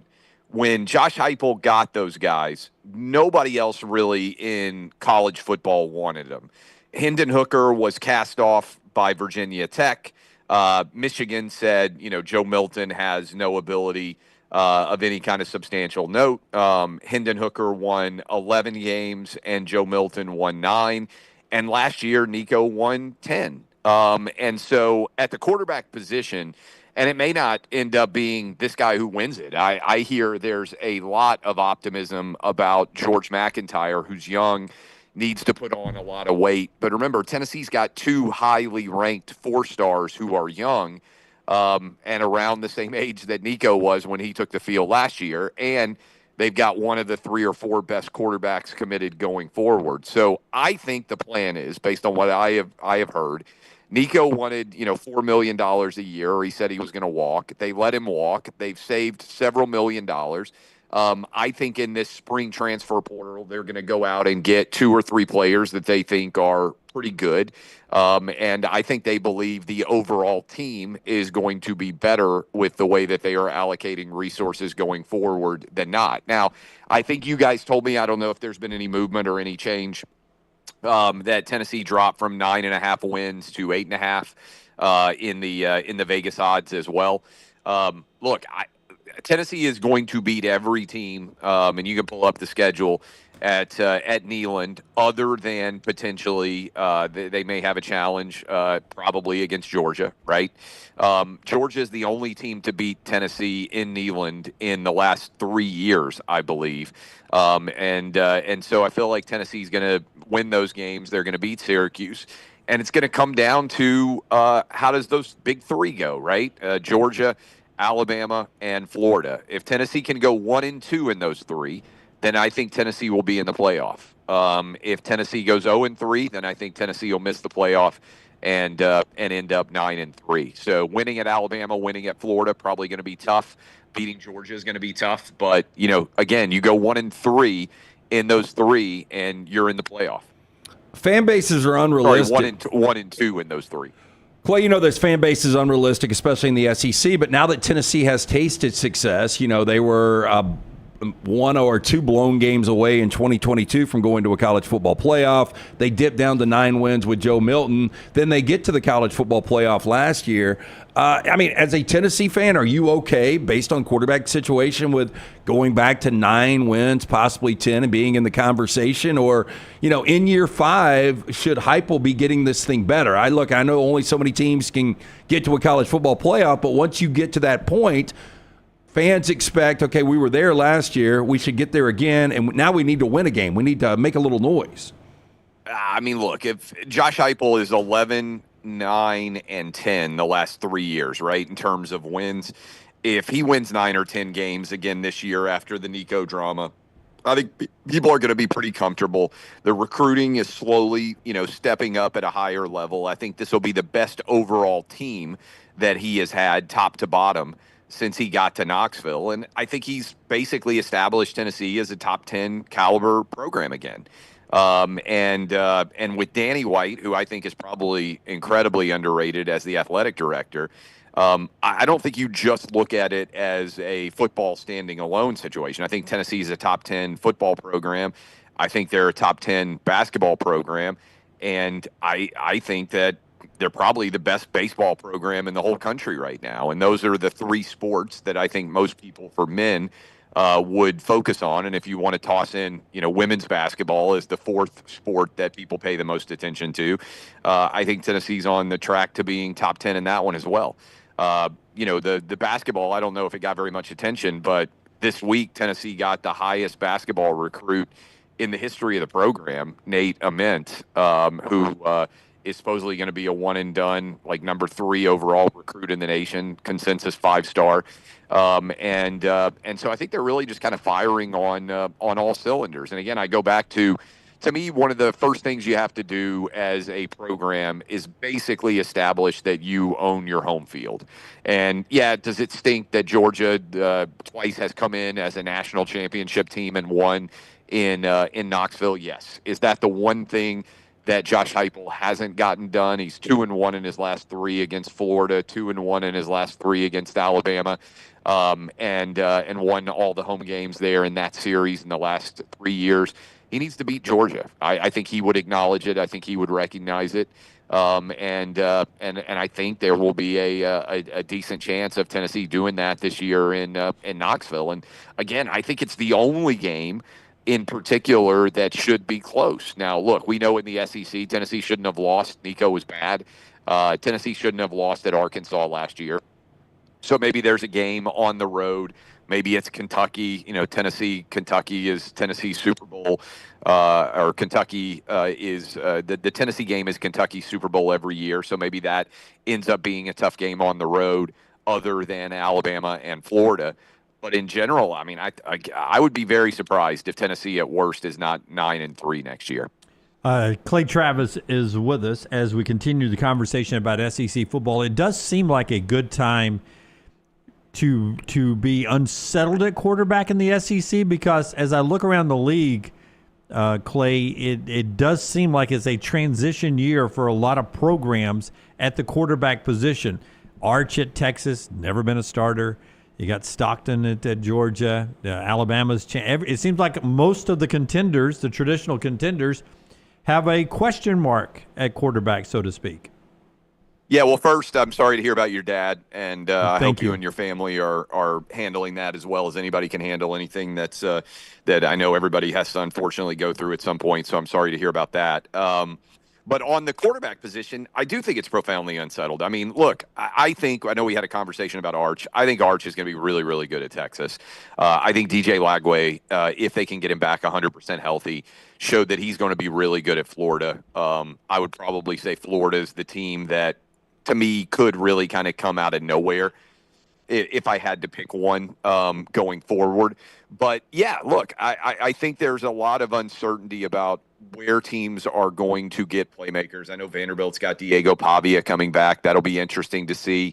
But yeah, I do think this is going to be the new normal to a large extent, because, guys, it used to be, as you guys well know, the quarterback position was slotted. You had a guy who would wait 2 years, and he was sort of being groomed to be the next guy, and you sort of had you kind of knew how this was all going to play out. In the NIL era, nobody's willing to wait at all.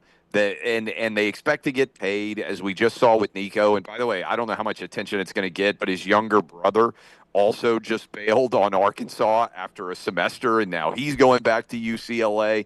I think you're going to have parents more involved than you have before.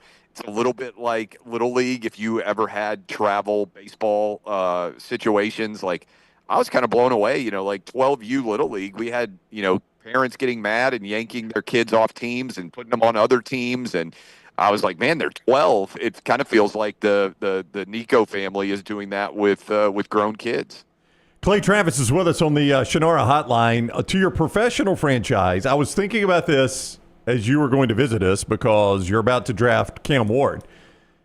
The Tennessee version of your franchise has never drafted a good quarterback. I mean, that's hard to consider. Obviously, Steve McNair was a Houston draftee. Yep, that's right. The Tennessee version of your franchise, Clay, has never gotten quarterback right. And you're not alone. I mean, a lot of people miss on it, but is Cam Ward that guy? Are you finally going to get one right, you think?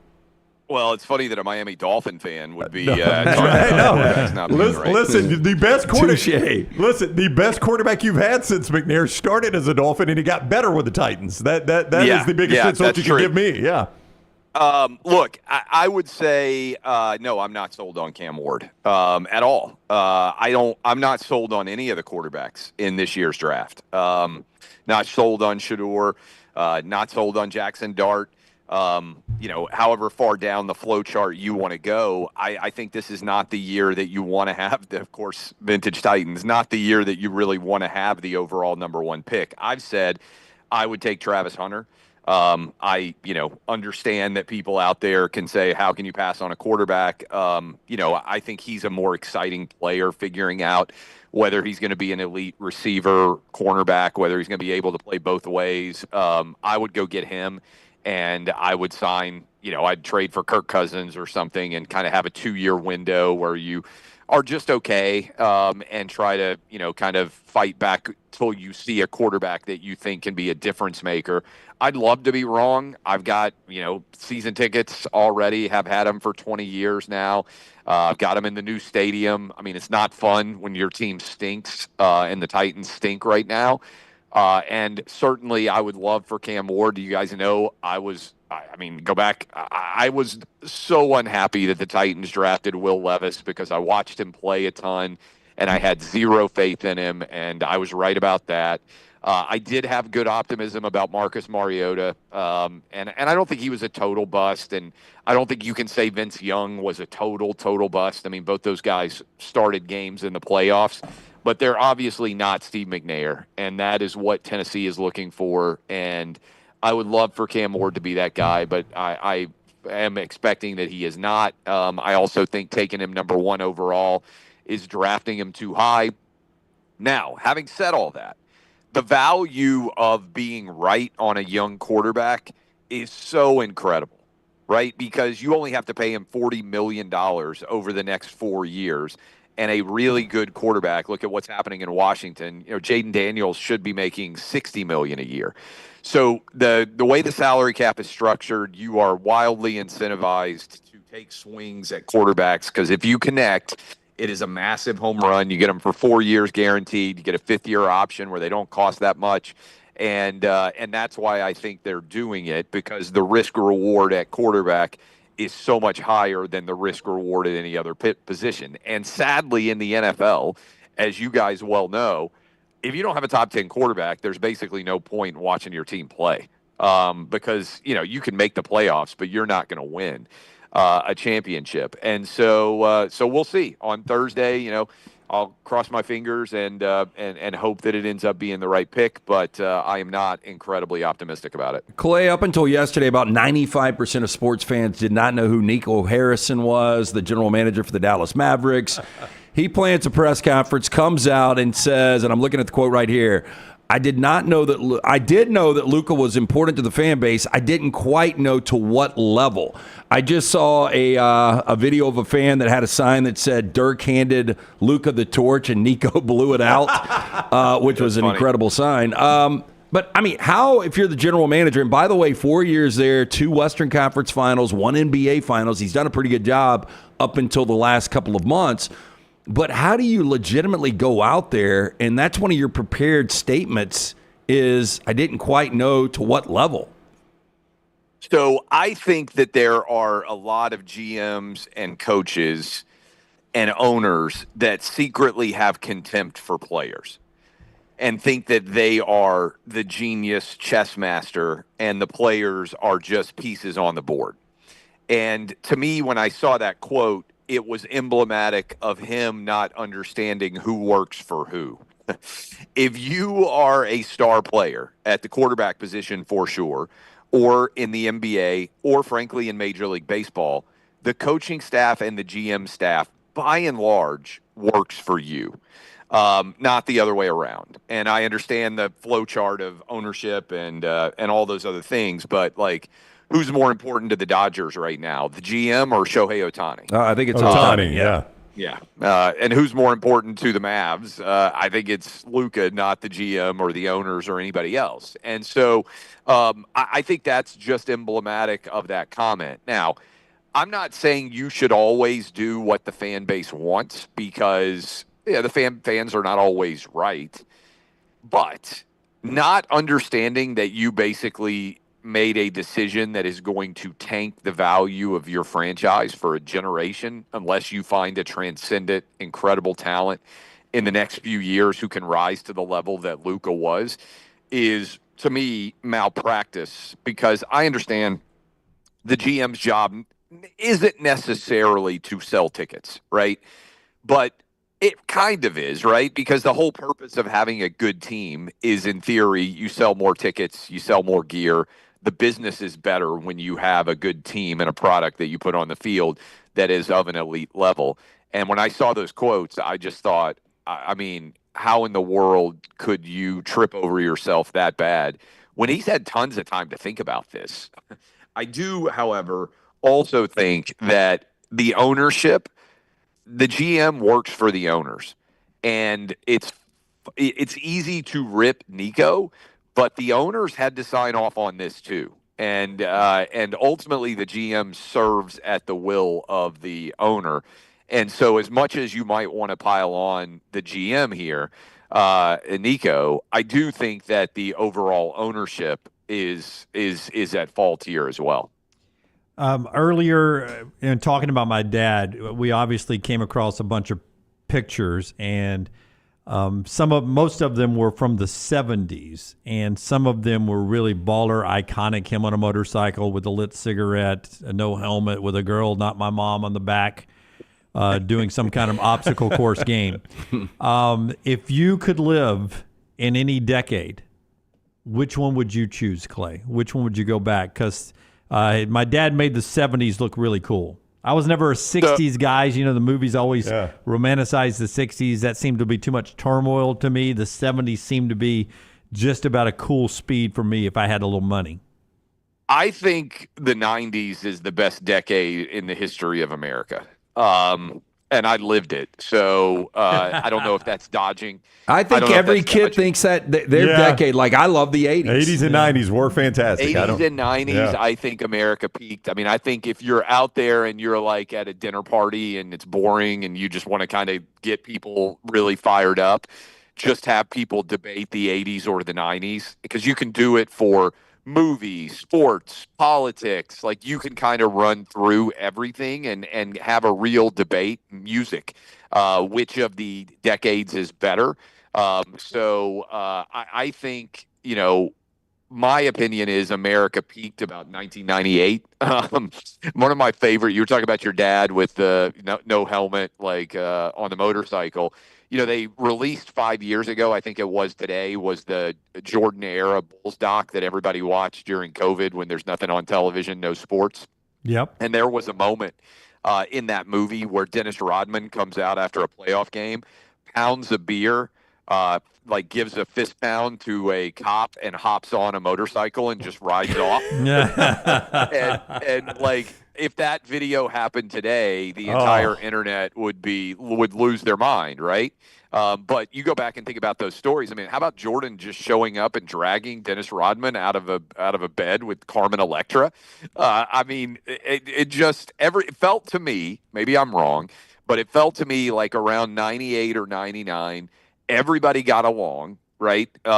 Everybody was, you go back and watch like MTV Spring Break. I saw a video, speaking of Carmen Electra, you guys might have seen it, where she shared, one of our Outkick writers, like shared a video of her walking out at Panama City Spring Break.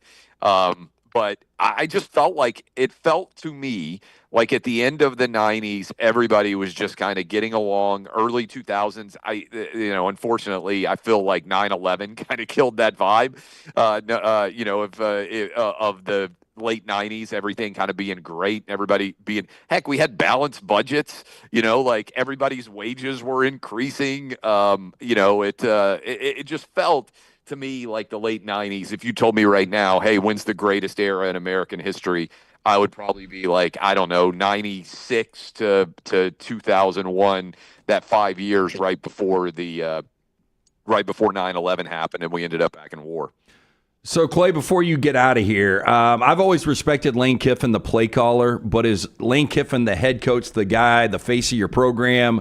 Just some of the things that he's done on Twitter, I don't know. He just kind of rubbed me wrong. But watching Lane Kiffin just over the last week, and obviously it goes back further than that if you hear the comments, but first his take on Nico and transfer portal and how universities control the narrative. I thought that was really well calculated and mature. And then he came out and he was on the Pivot podcast and talked about his sobriety over the last 4 years. I don't know if you've heard one or both or none, but what is your take on the maybe the new version of Lane Kiffin? So, by the way, let me go back to the 90s as the best. I think also not having the ability to be reached is going to become in the years ahead. Yeah. Like you had to actually be on the phone and tell somebody, hey, I'm going to be at this restaurant or we're going to this bar, meet us in this parking lot, right? And you had to live in the moment. in a way that doesn't exist in a cell phone era. And you asked the question just now, Lance, which I think ties in. I think that athletes and coaches, and certainly every human, right, because they're now banning cell phones from schools because teenagers are using them too much. It's not helping education, all those things.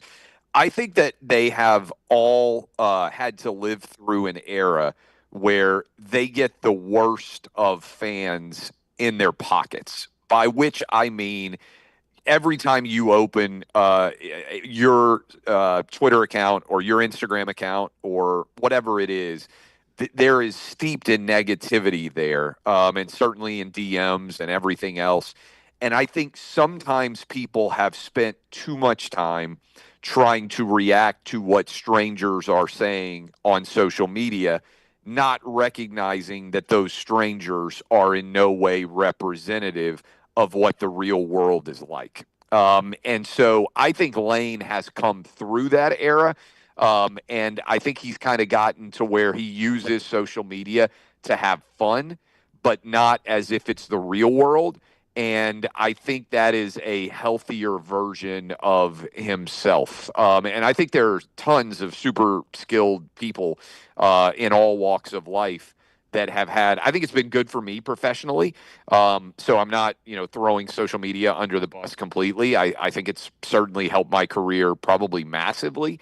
But I think as a sum total, it is not a positive. And I think Lane has kind of gone through that in real time because, what was he, 28 years old when he got the head coaching job at the Raiders or something like that? Yeah, I think that's 31 right. Or whatever the heck it was. I mean, he was insanely young. And so I think he wasn't really ready for the way that era was going to blow up on him. And I think now he's come through the other side's pretty healthy. And good for him, because it seems like he's in a good spot, personally and certainly professionally, notwithstanding the loss on the road at Florida, which is pretty devastating to Ole Miss fans that kept him out of the playoff. The fact that you're a devastated Ole Miss fan because you went 9-3, as opposed to 5-7 is I think a pretty good sign of the progression of their program. All right, at Clay Travis on social media is where you do find him on social media. He's the founder of Outkick as well, and you see him on Fox. Thank you, Clay. Have a great week. Hey, appreciate y'all. Thanks a lot. All right, buddy. Clay with us on the Alexander Shunnarah Trial Attorneys Hotline. And our show being brought to you by the wonderful folks at New York Butcher Shop, LT. New York Butcher Shop, great place to stop on your way home. Pick up a couple of steaks, some of those smash burgers, ribs, chicken, all the meats. Fresh right there in-house, chopped up by that great staff of butchers, Jim.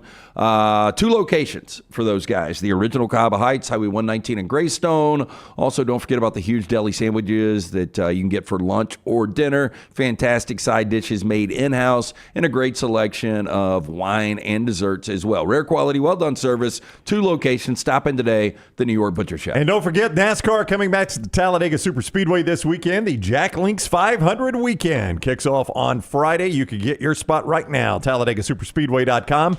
That is TalladegaSuperspeedway.com. Go see 500 miles of the most intense racing you will ever see. I say it all the time, and I'll continue to say it. If you are a resident of Alabama for any amount of time and you have not been to the Talladega Superspeedway, you are cheating yourself. Jack Link's 500 weekend is this weekend at Talladega.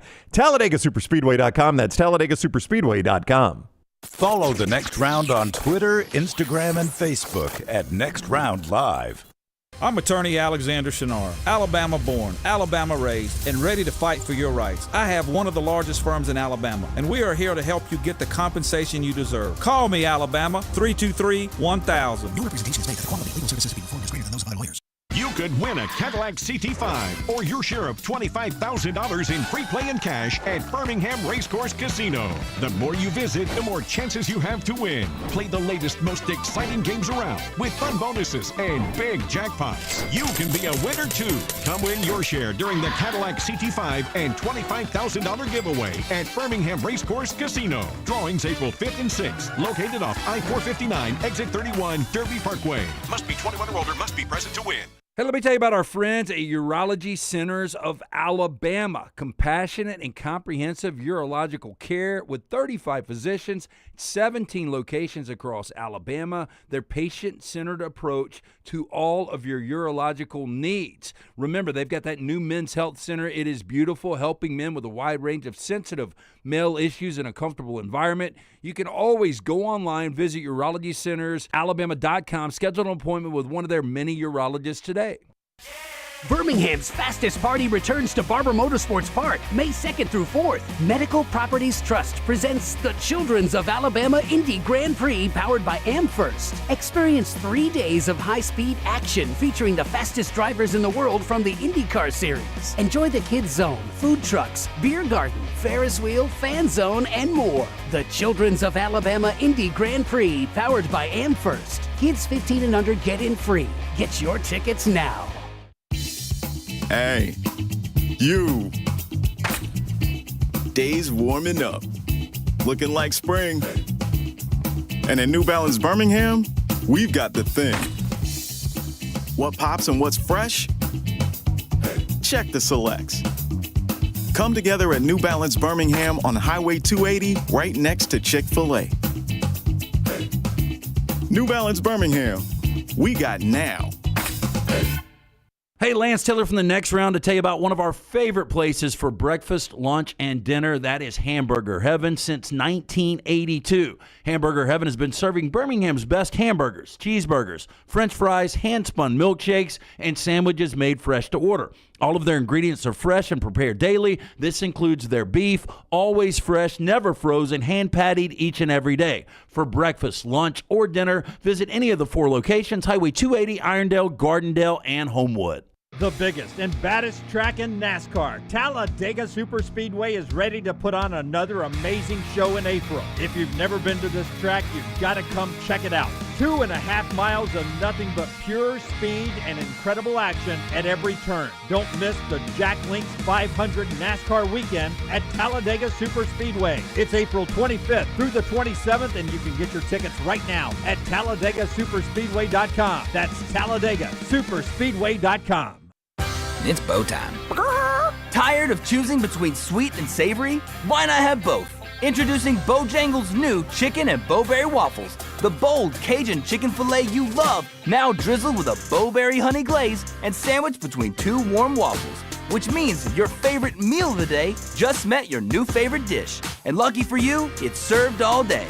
But it's only here for a limited time, so try chicken and bowberry waffles at Bojangles today. It's bow time. I'm attorney Alexander Shunnarah, Alabama born, Alabama raised, and ready to fight for your rights. I have one of the largest firms in Alabama, and we are here to help you get the compensation you deserve. Call me, Alabama, 323-1000. Your representation is made that the quality of legal services being performed is greater than those of other lawyers.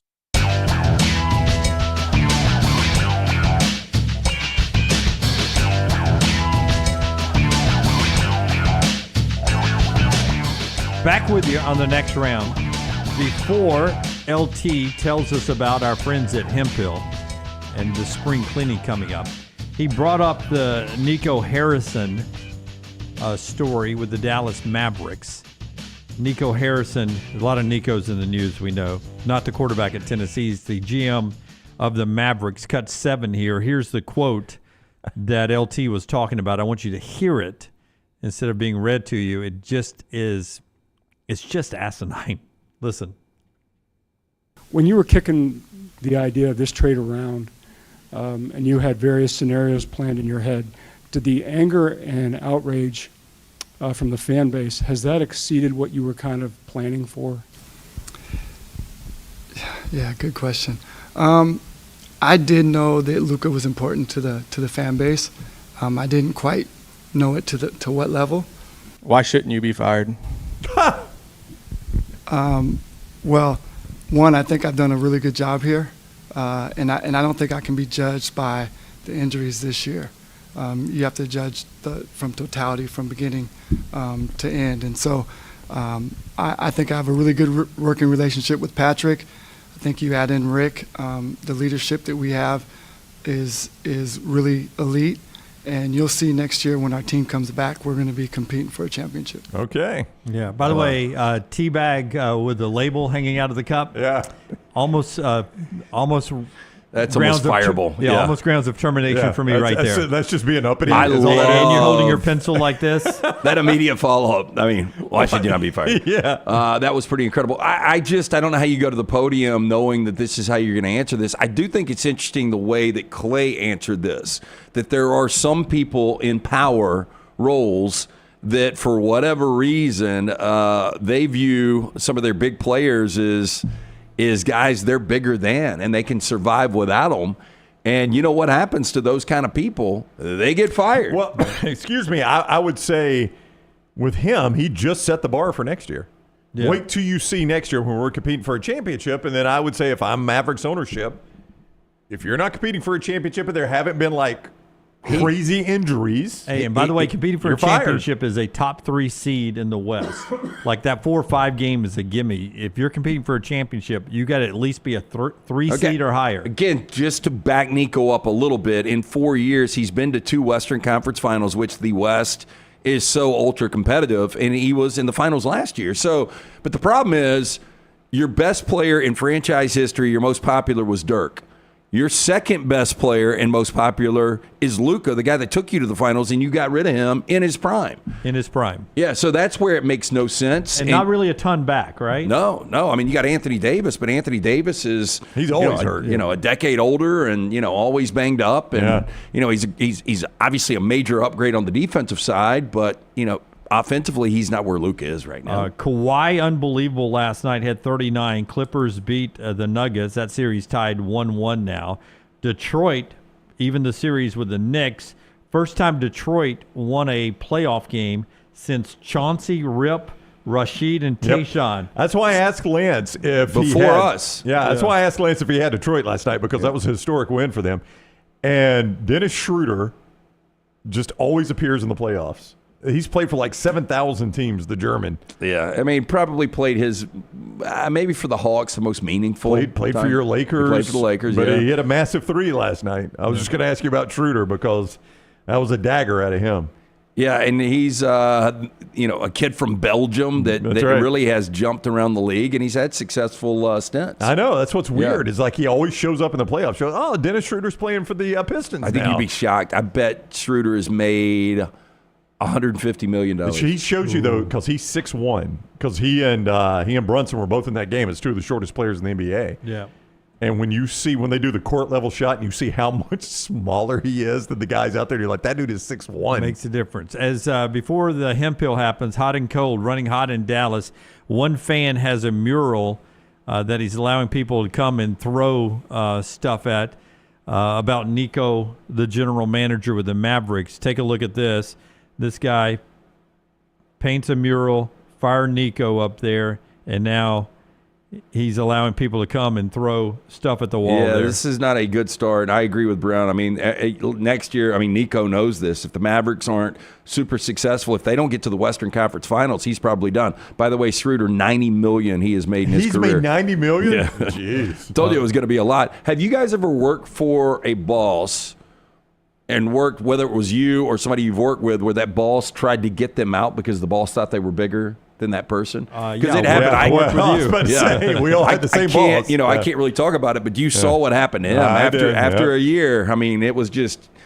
I don't know what certain people do, the things they do. Aside from Jim's TV work, we've all worked for pretty much the same bosses over the years. Bucks Pacers tonight, Grizzlies and Thunder, and then Timberwolves trying to go 2-0 on the Lakers, 9 o'clock on TNT. Hemp Hill bringing you that viewing menu. Yeah, and again, we are coming off a 2-0 last night. We're 8-3 so far in the NBA postseason. We're 36-20 on the Major League Baseball season. Right now, we have 2 plays in Major League Baseball. We have 1 play in the NBA playoffs tonight, up and available right now at lanceslog.com. Always brought to you by our friends at Hemp Hill Services. Whether you experience plumbing, heating, and cooling issues in your home or business, they are ready to serve you. Hard to stop a train. 205-229-2090 or hemphillservices.com. The 15th annual Logan Martin Lake Fest and Boat Show, presented by Am First, is back May 9th through 11th. Logan Martin Lake in Pell City. It is free to the public. We'll be out there with Lake Fest a week from Thursday.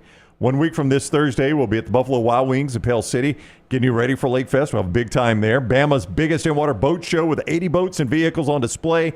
Lake lifestyle vendors, food trucks, beer garden, live music all weekend, tons of giveaways. Fireworks show Friday night honoring our great United States veteran. Mermaids and Mateys Parade Saturday. Free mimosas for Moms Sunday.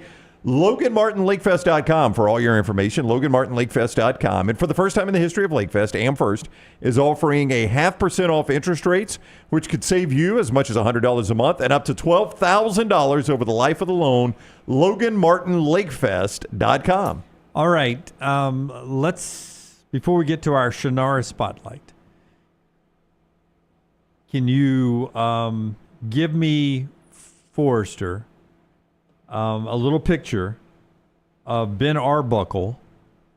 He is the OC at Oklahoma. 29 years old, by the way. Young guy, so that means he knows how to troll on social media. Just a kid. On Easter, he gets on his smoker. And he throws out a little brisket, and he tweets this out. Great weekend with family and friends. Happy Easter. Okay, so if you know the backstory here, 4 Jim, years ago. Yep.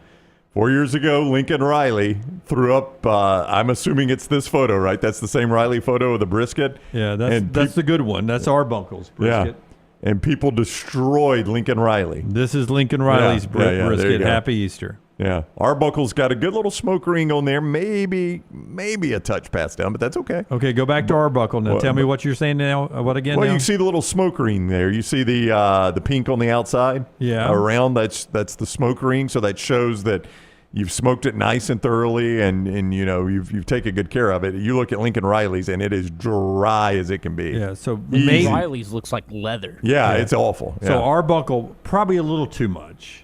Well, I Not mean, perfect. Well, I mean, how many it just times depends on did how he you look like at it. this? How many times did he have friends? Hey, is this going to be Yeah. good to go out? Like, Yeah. I need to get this almost perfect. Yeah, It's like I would go to Jim at the New York Butcher Shop and say, hey, look, I'm going to send this out. That's right. Is You this prepare it? it for me. Yeah. Let's shoot it out. Yeah, now his looks way better than Lincoln Riley's. Lincoln Riley's looks like a death scene. Look at that, side by side.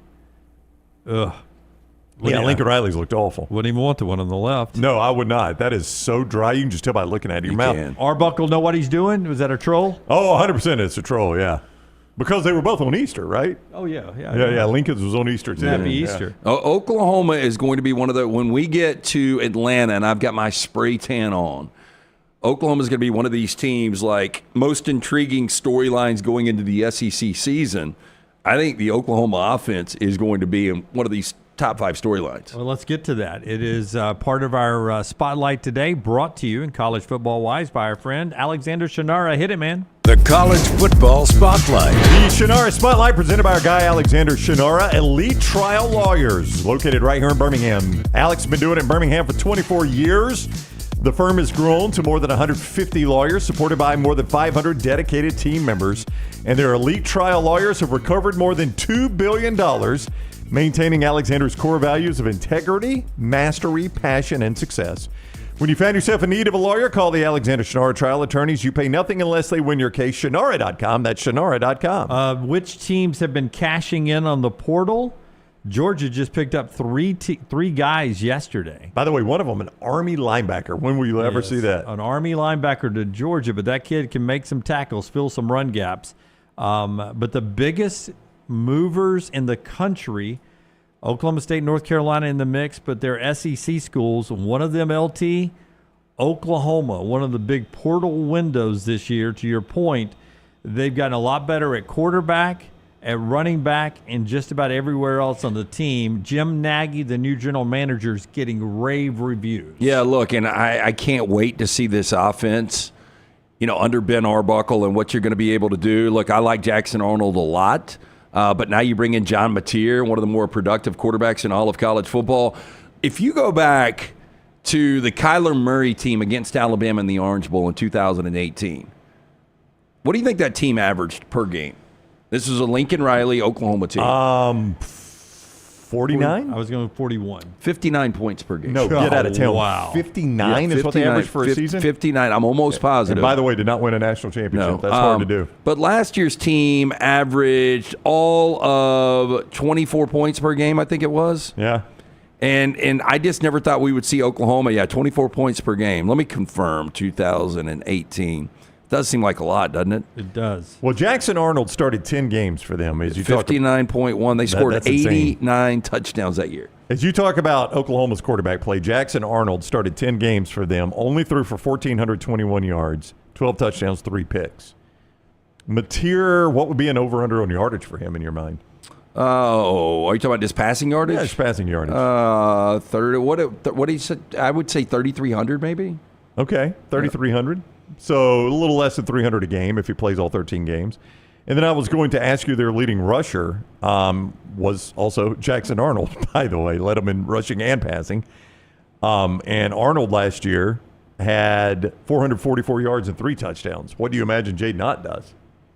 Oof. I mean, Jaden Ott should be a 1,000-yard guy if he's healthy. So you've got their quarterback going up 2,000 plus yards, maybe 2,000-ish yards. And you've got their leading rusher going up maybe 1,000 yards. Well, and I think you've got your leading receiver even more. I think your leading receiver is going to be 3 times what your leading receiver was from last year. Yeah, especially if that room can stay healthy. Yeah, Bauer Sharp, your tight end, 42 grabs, 324 yards, and 2 touchdowns. That was your leading receiver. Yeah. So you expect close to a 1,000-yard receiver. I think this Oklahoma, that unit is going to be one of the most improved in college football. And their offensive line, which was horrible. We talked about Jackson Arnold being sacked. They got a center from Stanford. They got some more help on that offensive line. Still looking for maybe a top-tier tight end. Ole Miss and Texas also good in the portal, according to ESPN.com. You can see the story there. That's our Spotlight today, brought to you by our friend Alexander Shunnarah Browning. Shunnarah.com. When you're in need of a trial attorney, start with Alexander Shunnarah. You don't pay unless they win your case. Shunnarah.com. And by the way, I think they're 5-0 when they play Texas. Oklahoma is? Yep. 5-0 when they play Texas, who, by the way, may have a place kicker already, but Auburn, their longtime kicker, is now in the portal. Oklahoma's looking for a kicker. That'd be a weird transition. So Illinois State, Michigan at home, at Temple, Auburn at home, Kent State at home. Then you go to Dallas, neutral side, Oklahoma, Texas. Would you guys agree? Wow. I mean, do you think they're 5-0? I mean, Michigan and Auburn are the 2 losable games there, right? They shouldn't lose those other ones. I mean, they're going to be favored in both those games for whatever that matters. Yeah. I'll take Oklahoma 5-0 going into the Oklahoma-Texas Just the game. interesting storyline of Jackson Arnold back in Norman is a fascinating storyline for that Auburn-Oklahoma game that you got to think contributes something to that game one way or the other. But you guys will also give me they need to be 5-0 because that schedule gets real in October. Oh, yeah. Once they get past Texas. I could see them 7-1 going into Tennessee. So you lose to Texas, you win at South Carolina? Yeah. That'd be a great win. Well, if I'm good enough to beat Michigan and I'm good enough to beat Auburn, I'm good enough to beat South I Carolina. don't know. I think they'll split at least split South Carolina, Ole Miss. Yeah. That schedule is really difficult on the back half. Yeah. Tennessee, at Alabama, Missouri, and LSU are their last 4 games. Yeah, Missouri not as good, but those 3 of those last 4 could be losses there. Interesting SEC. This could be this year's ahead. Tennessee. Dr. B bringing us that look ahead to the Southeastern Conference. So a playoff team, you're saying? Could be. I mean, look, the schedule, again, if you can get off to that quick start, you got an opportunity. But, boy, they really, really – I mean, they're going to be underdogs for sure in – the Texas game. The Texas game, at Alabama, and then maybe Tennessee. I mean, you win all the games you're supposed to win, you got a shot. Yep. Dr. B, best in the business. Started to thin out over 3 years ago. Noticed it here on this platform. Asked around. Everybody said, Dr. Beckenstein, you need to go see this guy for more than 20 years. Women and men have turned to Dr. B for a range of cosmetic and reconstructive procedures. He will use that experience, his advanced training and genetic testing to help his patients fully understand the procedures they are considering. Call Dr. B and that great staff today, 205-319-0316. T3 has that new test. It's easy, painless, takes 4 seconds to perform, also very affordable. It's going to show which medicines and compounds will specifically work for your hair loss. There are over 10 categories of agents they use, knowing they will work for you. They will custom compound these agents for you in pill or topical form. You pick and choose which agents you want. Men and women ordering Hims, other products online, don't even know if they work. Stop wasting your money and critical time while you're losing hair on treatments that aren't working for you. Come see Dr. B and that great staff and find out what will work. T3hair.net or 205-319-0316. I was, when I was thinking about that question I asked Clay about the Titans never having drafted a good quarterback. Now, he made the case that you can't consider Vince Young and Marcus Mariota busts. I think a lot of people do consider them I NFL would busts. consider them bust. I mean, guys that national championship, one played for one and won a Heisman. They both went, and I mean, Mariota was number 2. Vince Young was in the top 10. Yeah. Those are busts. Yeah, I would agree with you completely. I think Clay was off on that. But, I brought up the fact that Steve McNair was drafted by the Oilers, and just out of curiosity, I went to see where he was drafted, at what pick, and it was the 3rd pick. I'd forgotten he was drafted that high by the Oilers. But I discovered this line in his Wikipedia page, which I'd never seen. And, we trust Wikipedia implicitly on this show. Under the college career section? Again, just the most interesting one when Mike Dubose, former Alabama coach, said that he lost a testicle in a Notre Dame Sugar Bowl, and I asked him about it. So sometimes they are off. Yeah, I know, but we trust him implicitly no matter what. From his college career section, McNair was initially offered a full scholarship to the University of Florida to play running back, but wanted to play quarterback, which is why he went to Alcorn State. Now, this would have been early Spurrier because he was drafted in 95. Don't think I believe this. I mean, it's hard to believe Spurrier would have missed that bad on a quarterback. I think I've heard that story. Well, it's hard to believe McNair and his family wouldn't have said, you know what, we'll go to Florida and we'll make this thing work. And if I'm good enough, then I can transition to quarterback. Yeah. What they would do often, coaches, they being coaches, what they would do back then in a lot of situations. High school quarterbacks. Would say, hey, we'll give you a shot at quarterback, but we think you'll be a running back. That's right. We'll give you a shot at running back. You get there, you get a couple of weeks, and then move. But like Bear Bryant loved quarterbacks, high school quarterbacks, because they're so athletic. You can play them at safety. That's right. He would say most small schools put their best athlete at quarterback. So if I go get him, he could probably play defensive back for me, probably make him a wide receiver. I can play him at running back, or maybe he's a good quarterback. I don't know. Maybe they were only playing quarterback in high school because they were the best athlete. Yeah. They could play anywhere else. Yeah, but I found that interesting because that would have been Spurrier era, and I just wonder – I wonder if it's true, and B, I wonder if Spurrier just missed on the evaluation or if there was no reason to think McNair was going to be what he was. Sadly, McNair is no longer with us, and I don't think Spurrier would remember this. No. Yeah. Or now would say, yeah, I got that wrong. A couple other things quickly from college football before LT tells us about Gutter Cap. North Carolina TCU looks to be the 2026 kickoff game in Ireland. We've heard buzz about that with the Belichick buzz. They're going to get some TV times. I think that North Carolina TCU game, Brown, didn't they move that? Is that our Labor Day night game this year? Boy, is it? I'll double check on that. I think that's the one they moved to Labor Day. I do know North Carolina is playing on Labor Day night. I didn't remember if it was against TCU, but I think you're right now that I say that out loud. I think TCU at North Carolina, or maybe that's in Atlanta, whatever, but that seems like that's been moved to a Labor Day night or a Sunday game. Yeah, it is. It is Monday, September 1st, 6:30 ESPN in Chapel Hill. So Bill Belichick's debut will be your Labor Day night game. Okay, so now we get the start of the 2026 season in Ireland, North Carolina, in TCU. They'll play over there. And then another question I want to ask. By the way, is Sonny Dykes going to get embarrassed like he did against Deion? Remember that opener for Colorado, and now he gets Belichick? Yeah. I forgot about that. That was it felt like a lot of America was cheering for TCU in that one. Yeah. Remember, TCU was just coming off a national championship appearance. Yeah, and they were massive favorites over this. Deion Sanders, come on. And, Well, we've already got a number on this one. They showed out. What is the number? Carolina 2.5. Yeah, on the Labor Day night. Labor Day night not the against 2026 TCU. kickoff. I'll probably grab me some Horned Frogs on this one. And the question I was going to ask you guys, there's buzz about how to do spring games and all this. Would you be on board for a preseason game, one of them in college football? I had this discussion with a friend of mine not long ago, and he made a good point. I think I'm with him. He's like, I anticipate football so much because I don't get it. So I don't really want my first taste of it to be a preseason game that doesn't matter. And he's like, I get it that we do that in the NFL. And I hate it in the NFL. But we're conditioned to it. Like, it's just part of the NFL schedule, and I think this is so new and it's so meaningless. And I just don't think we would embrace it. Those games are going down in numbers because we're going up in regular season. If we games. go to 18 regular season, they'll cut that preseason down to 2. I'd be okay eliminating the preseason in the NFL. Well, and here's the difference for the NFL, and we all on the same page. Week 1, maybe it's not the best football in the world, but at least it counts. Yeah, I don't even think that's it. It's more about finding the roster and getting it down to 53, which you don't have to do. Obviously, in college football, you're already there. So I think it really is about getting guys out there, getting them reps, and trying to find out what the roster is going to look like. As far as, you're right. It's equitable in the fact that if you roll out there on August 31st, both teams, first time you're playing, Same thing. It happens in college football. That's why some people do not schedule big games to open with. Nick Saban loved to have a big neutral site game to open with. Some people have good, big, huge first week one games. Some people don't. Some people play directional schools. There are also moneymakers in the NFL for the owners because they don't have to pay the players their full freight. It's a standardized rate the players get for a preseason game. I think everybody makes the same, and it's very low. Since they don't play a lot. That's right. And then number 2, they can sell the TV rights separately. That's right. And then number 3, they get all the tickets.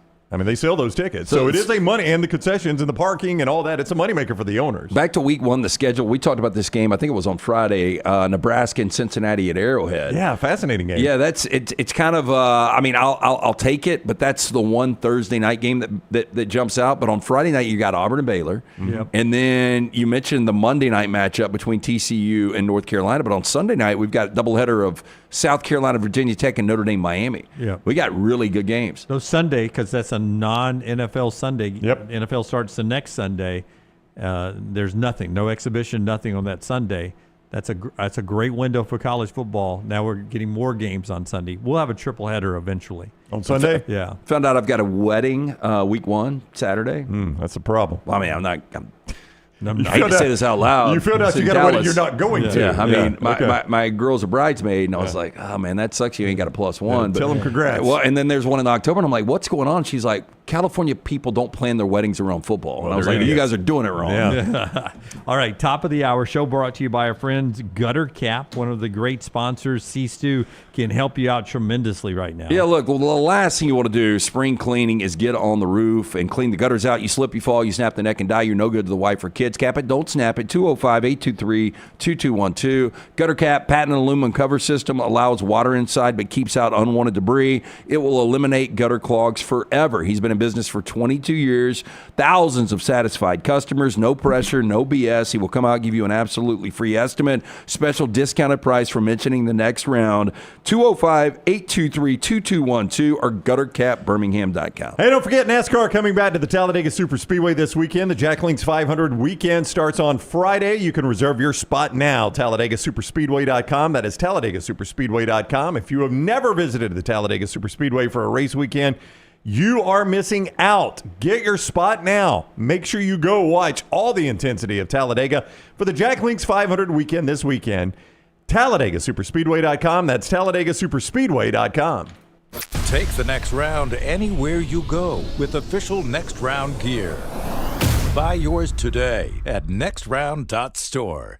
I'm attorney Alexander Shunnarah, Alabama born, Alabama raised, and ready to fight for your rights. I have one of the largest firms in Alabama, and we are here to help you get the compensation you deserve. Call me, Alabama, 323-1000. No representation is made that the quality of legal services being performed is greater than those of other lawyers. This hour of The Next Round is presented by the Birmingham Racecourse Casino, now featuring 7 days of giveaways with your chance to win a share of up to $125,000. The more you visit the Birmingham Racecourse Casino, the more chances you have to win. Stop by the New York Butcher Shop and pick up the finest in certified Angus prime beef steaks and burgers, premium pork chops, ribs, and all-natural chicken cut to order just for you. Their chef-prepared entrees and side dishes are the perfect dinner-to-go choice for your family and are ready to heat at home. With a great selection of fine wines and desserts, the New York Butcher Shop is your one-stop dinner shop. 2 locations to serve you, Cahaba Heights and on Highway 119 in Greystone. The New York Butcher Shop. Rare quality, well-done service. Want more of the show? Download the app or visit nextroundlive.com for the latest podcast, The Mystery Fifth Hour, our Not For All Ages podcast, The Last Call, and the entire Double Down Media podcast family. All at nextroundlive.com and on the Next Round app. Do you need some refreshed college wear to represent your team this year? Shop Roback's Game Day collection that includes both Alabama and Auburn. From quarter zips to hoodies, Roback has it all. Get 20% off on us using code TNR20 at roback.com. Hey, Lance Taylor from the Next Round to tell you about my friends at Michelson Laser Vision, located conveniently UAB Highlands. Almost 20 years ago, I went in for the procedure. Only took 12 minutes for both eyes. When I went in, I had 2200 vision. I was legally blind. Now I have 20/15 vision, still 19 years later. Make the call today. Schedule a hassle-free consultation. 969-8100. Dr. Mark Michelson, Dr. Jen Michelson, Michelson Laser Vision. Make sure you tell them the Next Round sent you. 969-8100 or MichelsonLaserVision.com.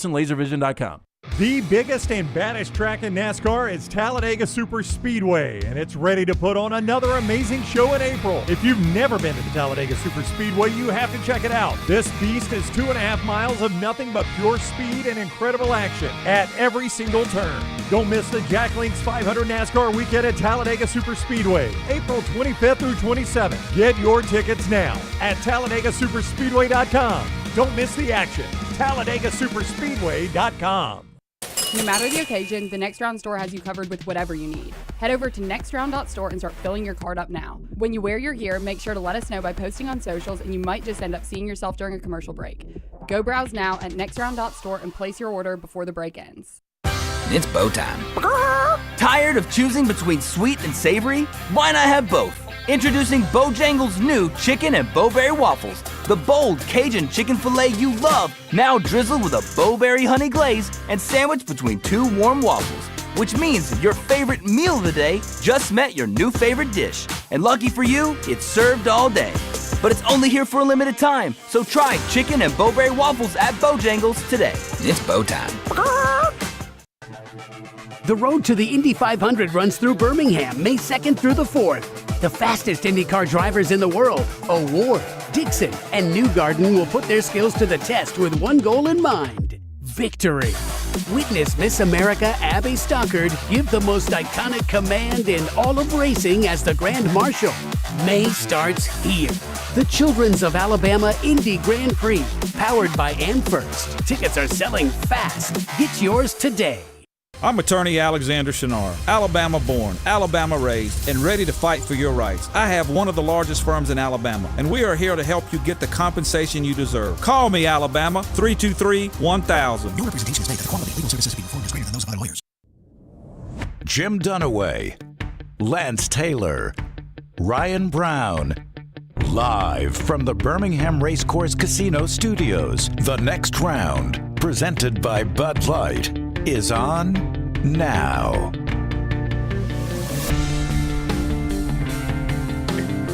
We continue on the Next Round. Dunaway will be back with us in 1 second. By the way, this question from Laura: do sports bars in California have college football on their TVs? You lived out there. I've got one story that can answer this a little bit.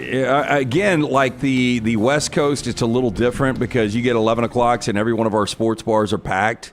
They're not even open for those 11 o'clock games. You can find certain sports bars that are, but I've been, in the middle of bowl games, and it's been nothing but Lakers on every TV. So I'll never forget. I don't know if you were with us. I know you were on the trip. I don't know if you were with us at this particular restaurant, but the 2013 National Championship game, Florida State Auburn, we're out for the Rose Bowl. The media hotel is in Newport Beach, very nice hotel. And there was a sports bar right across the street, and a bunch of us had gone into the sports bar because the Fiesta Bowl was playing. I can't remember who was playing. Yeah, it was TCU and Boise State, I think. Was it TCU and Boise? I think so. In the Fiesta Bowl. Because I remember this as well. And, I mean, it is, important time in Fiesta Bowl, like fourth quarter or whatever, and right in the middle of the fourth quarter, without warning, Lakers pregame show. Not Lakers tip-off. Lakers pregame show hits every screen in the sports bar. Yeah.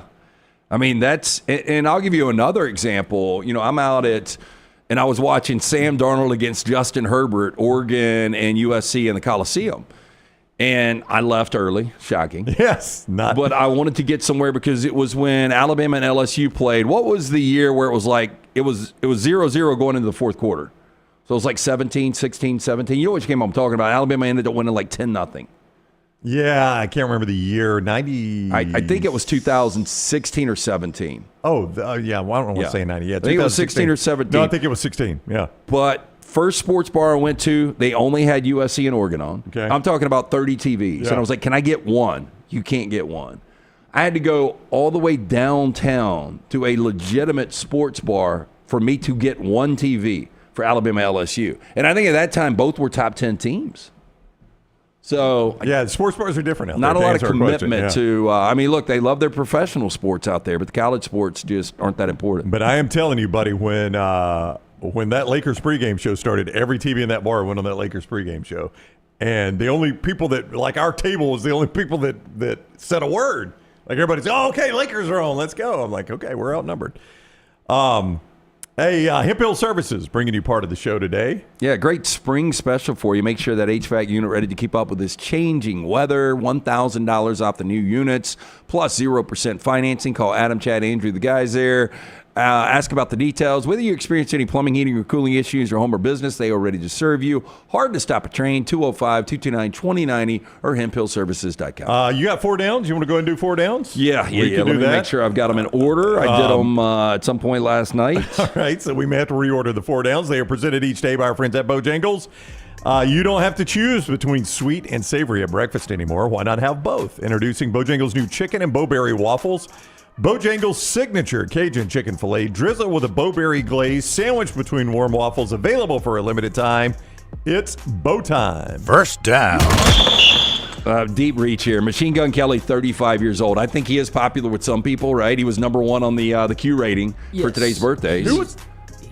He used to be a rapper, and then Megan Fox, right? Megan Fox. That's what I was about to ask. He had a bit of a feud with Eminem. They got in a back and forth. He lost. And then he switched over to like a very Blink-182 sounding pop punk style. Oh, okay, Jeeves. Well, I don't hate Blink-182. So you'd hate his version of it. Oh, would I now? Okay. Imagine Blink-182 minus all the fun. Wow. Machine Gun Kelly, 35. Ultimately better career. Machine Gun Kelly or Kelly Ripa? I would go Kelly Ripa, I think. Now, there were a lot of people, Kelly Ripa. Like her husband, Mark Consuelo. Don't they do the Kelly and Mark show now? They do what used to be Regis Philbin's show with Kathy Lee Gifford. And then it was Ryan Seacrest, I think. That's right. Yeah, I think her and her husband do it now. Yeah, I've always kind of liked Kelly Ripa. I haven't seen the show with her husband, but I would assume that she's making mid-7 figures to do that. I would think so, yeah. Yeah, big time show. I would think she's making $5 to $8 million a year, but Machine Gun Kelly, man, that music money's big time. That is. And $820 million for Kelly Ripa. $820 million is her net worth? Net worth, yeah. Boy, her and Consuelos are billionaires? Well, you said, and did you say $120 million? $120 million. I thought he said $820 million. I was like, how on earth did Kelly Ripa get $820? They are surviving, though, Brown. And what is Machine Gun Kelly worth? $25 million. Yeah. Okay, he's not going to get there, but she is a little long in the tooth compared to his 35. But yeah, I'm going to go Kelly Ripa. Yeah, career-wise, I would say he's long in the tooth too. Machine Gun Kelly was originally signed to Bad Boy Records, so he had the pleasure of interacting with Diddy. Did he go to one of the parties, you think? I don't know. I guess we'll find out. But Kelly Ripa didn't have to do any of that. That we know of. Yeah, Lance is right. It hasn't been made public if so. Second down. Ken Dorsey, 44 years old. For a Miami quarterback. A lot of our generation or the younger kids out there might not remember how good of a collegiate quarterback Ken Dorsey was. But he was one controversial play away from winning back-to-back national championships. He was a Heisman finalist. But if I ask you, better collegiate quarterback, Ken Dorsey or A.J. McCarron? I mean, A.J. McCarron won a ton of games, 2 national championships, put up good numbers. Like Ken Dorsey's numbers weren't great. But he was an All-American, and he was a Heisman finalist. Yeah, well, McCarron was a Heisman finalist, wasn't he? Was it his senior year? Did he finish 4th? Well, you check McCarron, and I'm going to check Dorsey. And more decorated, I think definitely A.J. McCarron. But, man, I think Ken Dorsey was a lot better than a lot of people remember. Yes, A.J. was a Heisman finalist. Yeah, second place, Scott. You're right. Wait, A.J. was second place? Yeah, second place in the Heisman. So I'm not even. He won the Maxwell. I mean, you've got to be a Heisman finalist if you won the Maxwell, right? Yeah, I think I'll go A.J. McCarron here. He won the Archie Griffin Award twice, quarterback of the year twice, first team All-American. Alabama? No, we're going better career Ken Dorsey, the Miami quarterback, or A.J. McCarron, the Alabama quarterback. I think it's really close. I think I'll go A.J. McCarron. Now, NFL-wise, Dorsey had the better career. neither career was amazing. Anything. Yeah. What do you think, Dunaway? I'm a big A.J. McCarron fan in college football. A.J. McCarron, 2-time, should be 3-time national Ken champion. Dorsey never blocked you on Twitter, though, right? He did, and I don't know why A.J. McCarron doesn't like me. I love him. He finished second in the Heisman. I'd forgotten about that. So I don't even have Dorsey as a Heisman finalist, but I find it hard to believe if you win the Maxwell and you are the first-team All-American quarterback that you're not a Heisman finalist. Jameis Winston ran away with the Heisman. Was not even close. McCarron finished second. There's not anybody in here who can tell me who finished third and fourth. And you could guess the rest of the day and couldn't tell me who finished third and fourth. So we're talking about 2013? 2013 Heisman Trophy. Jordan Lynch. Jordan Lynch finished third. I'm glad I put money on it. I bet you can't do fourth. Colin Klein. Andre Williams of Boston College, running back? I don't even remember him. I remember the thing about Andre Williams, he had one reception the entire year. He was just a workhorse. Yeah. If I would have gotten Colin Klein and Jordan Lynch. That would have been pretty amazing. Colin Klein must have been another year. He wasn't in that one. That was crazy. Third down. So Eric Crouch won the 2001 Heisman Trophy. I can't find if he was a finalist or not.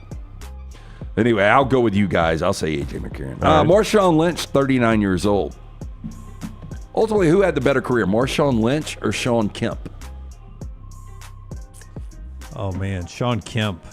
Rayman was great. Unbelievable. Seattle, right? Yeah, yeah. I mean, Marshawn Lynch got a ring. Kemp did not, right? Kemp did not, but he played in the finals, in the 96 finals, and they took the Bulls to 6 games, which is about as good as anybody could do. Yeah, boy, I tell you what, I enjoyed watching those old Supersonics teams with him, Gary Payton, Nate McMillan, Detlef Schrempf.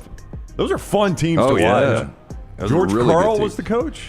Yes. Yeah. Not bad uniforms. No. And it seemed like a tough place to play. It seemed like it was tough to go and play in that arena in Seattle. Yep. Yeah. Always late night. Yeah, I enjoyed the Supersonics back in the day. They're coming back. It won't be the same. And, I don't know. They need to come back. I can't believe, because that's a really good sports city now. That city, from what I've heard, I don't know. It's completely like the infrastructure's falling apart, but I know they love their Supersonics for a while. I'm gonna go. I know Lynch was great. Short and condensed career, in my opinion. I'm going to go Kemp. I think I would go Kemp, too. I think a lot of people, again, probably forget how good Kemp was. Yep. Marshawn's getting movie roles now.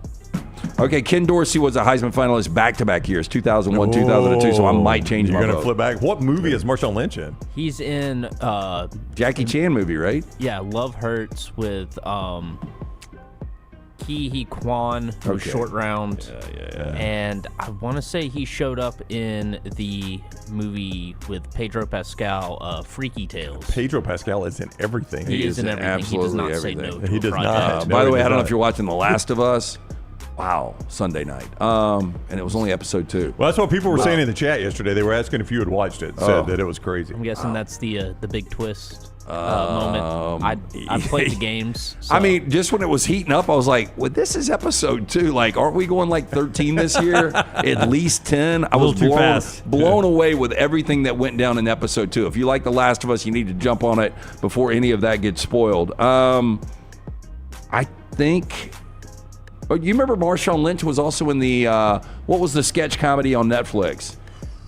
And I think it's Will Arnett or one of the Wills. Oh, yeah, I remember that. Where, they play, he's like a detective, and they bring in a different guest star every week, and Marshawn Lynch comes in, and he's got like his mom's ashes or something. It was hilarious. Oh, yeah, I remember that. That was Murderville. Yeah, yep. You saw that one, didn't you, Scott? I did. How good was Marshawn? It was funny. Yeah.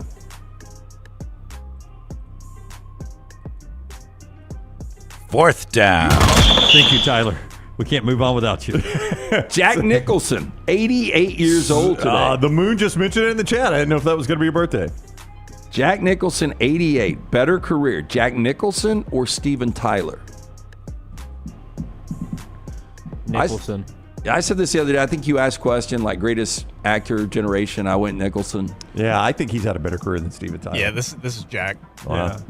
Aerosmith's good, but I've always just kind of considered them to be kind of like mediocre against a lot of other people around the same time as them, but Jack Nicholson's great now when he was great 50 years ago. I'll say it like this on Aerosmith. They seem to be very mainstream, to be critically acclaimed, if that makes any sense. There's only a few people that can do that. That's pretty impressive. I mean, but they are in the argument for greatest American band I of was all about to say time. that, yeah. I think you could easily make that argument. Yeah. But I think they stay around so long and had so many radio hits that they almost get taken for granted. Does that make sense? I mean, maybe.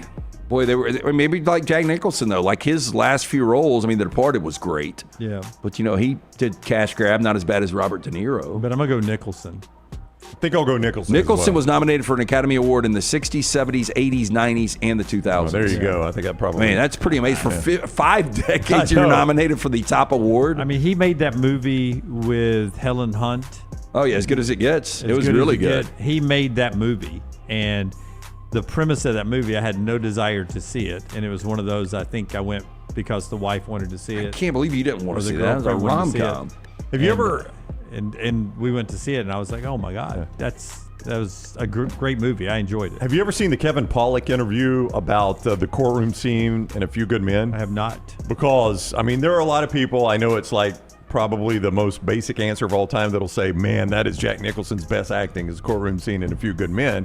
And I know a lot of people will disagree with that. But the Kevin Pollak interview, he's like, he had to say those lines to get the reaction shots for Tom Cruise and Kevin Pollak and Demi Moore and Kevin Bacon.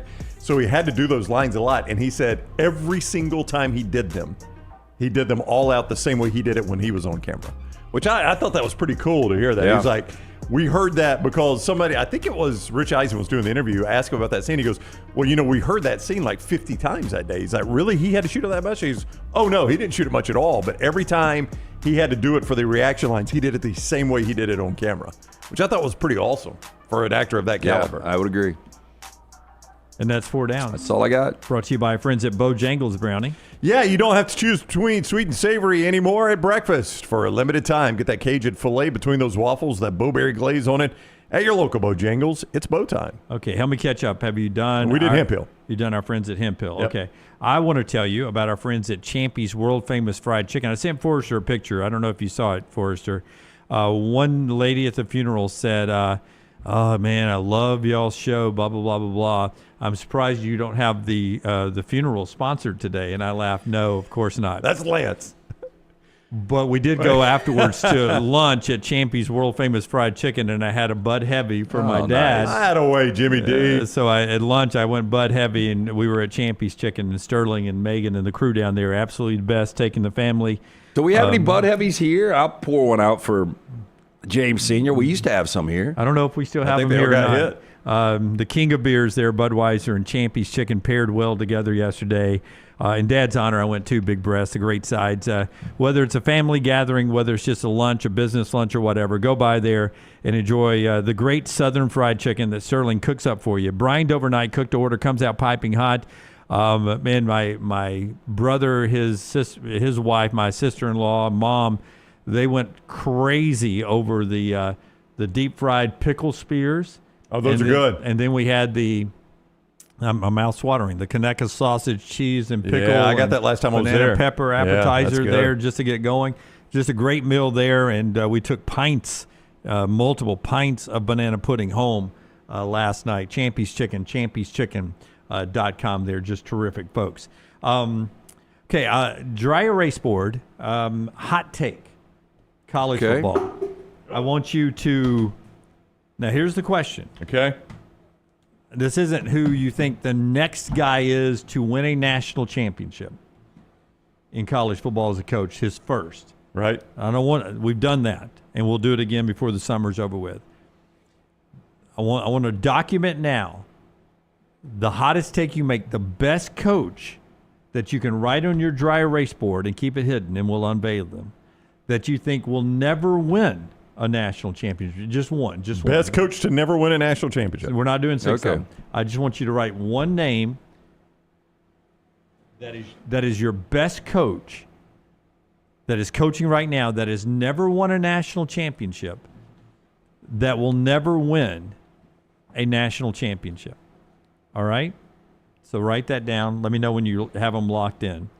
I am locked in. It's a hot take, and you never think they'll win a national championship. I'm locked right in, my friend. For instance, if you think the best coach to never win one will be Kalen DeBoer, you'd write that down. Okay. Okay, we got it.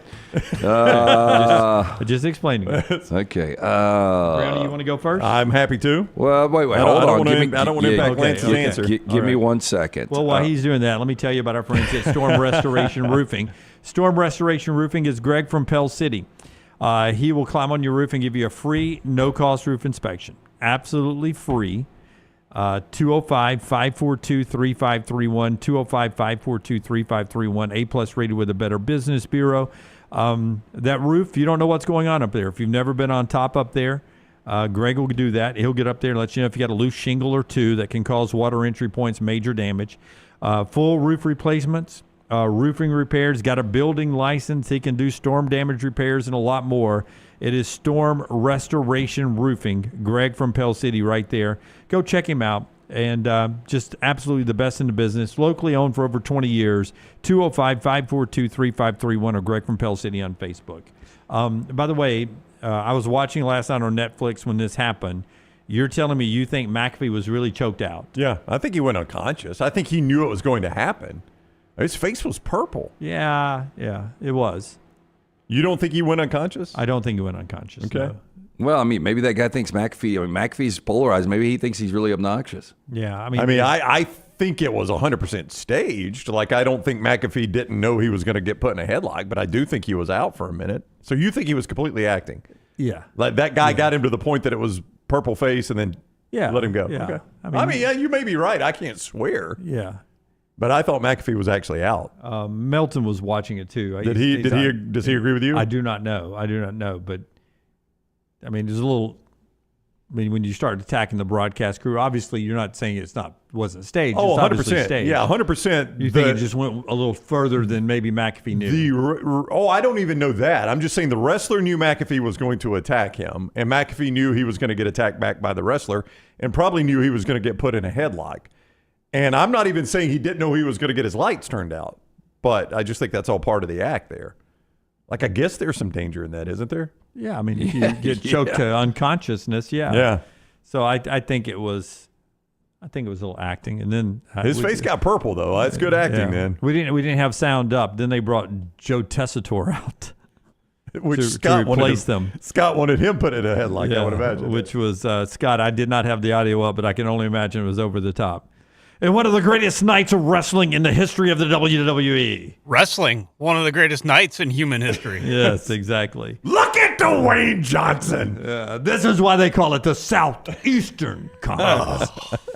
Can't wait till Saturday mornings. All right, you want to go first? I can. Okay, greatest coach that's coaching now, hot take that you think will never win a national championship. Okay, so I think people are going to disagree with this name, but Lincoln Riley, unfortunately, at USC. Ooh, hot take. Now, Chad Bowden is your new general manager who came over from Notre Dame and is making 4 times what he was making under Marcus Freeman. They're trying to get the right guys in. I just don't know if it's going to work. And USC, at least initially, seems like a weird fit in the Big Ten. It didn't affect Oregon at all. They were the number 1 seed in the college football playoff. I was either going Brian Kelly or Lincoln Riley, both guys going into year 4 at their respective schools, and it just hasn't worked out. I went with Lincoln Riley, the USC head coach. I'm consistent.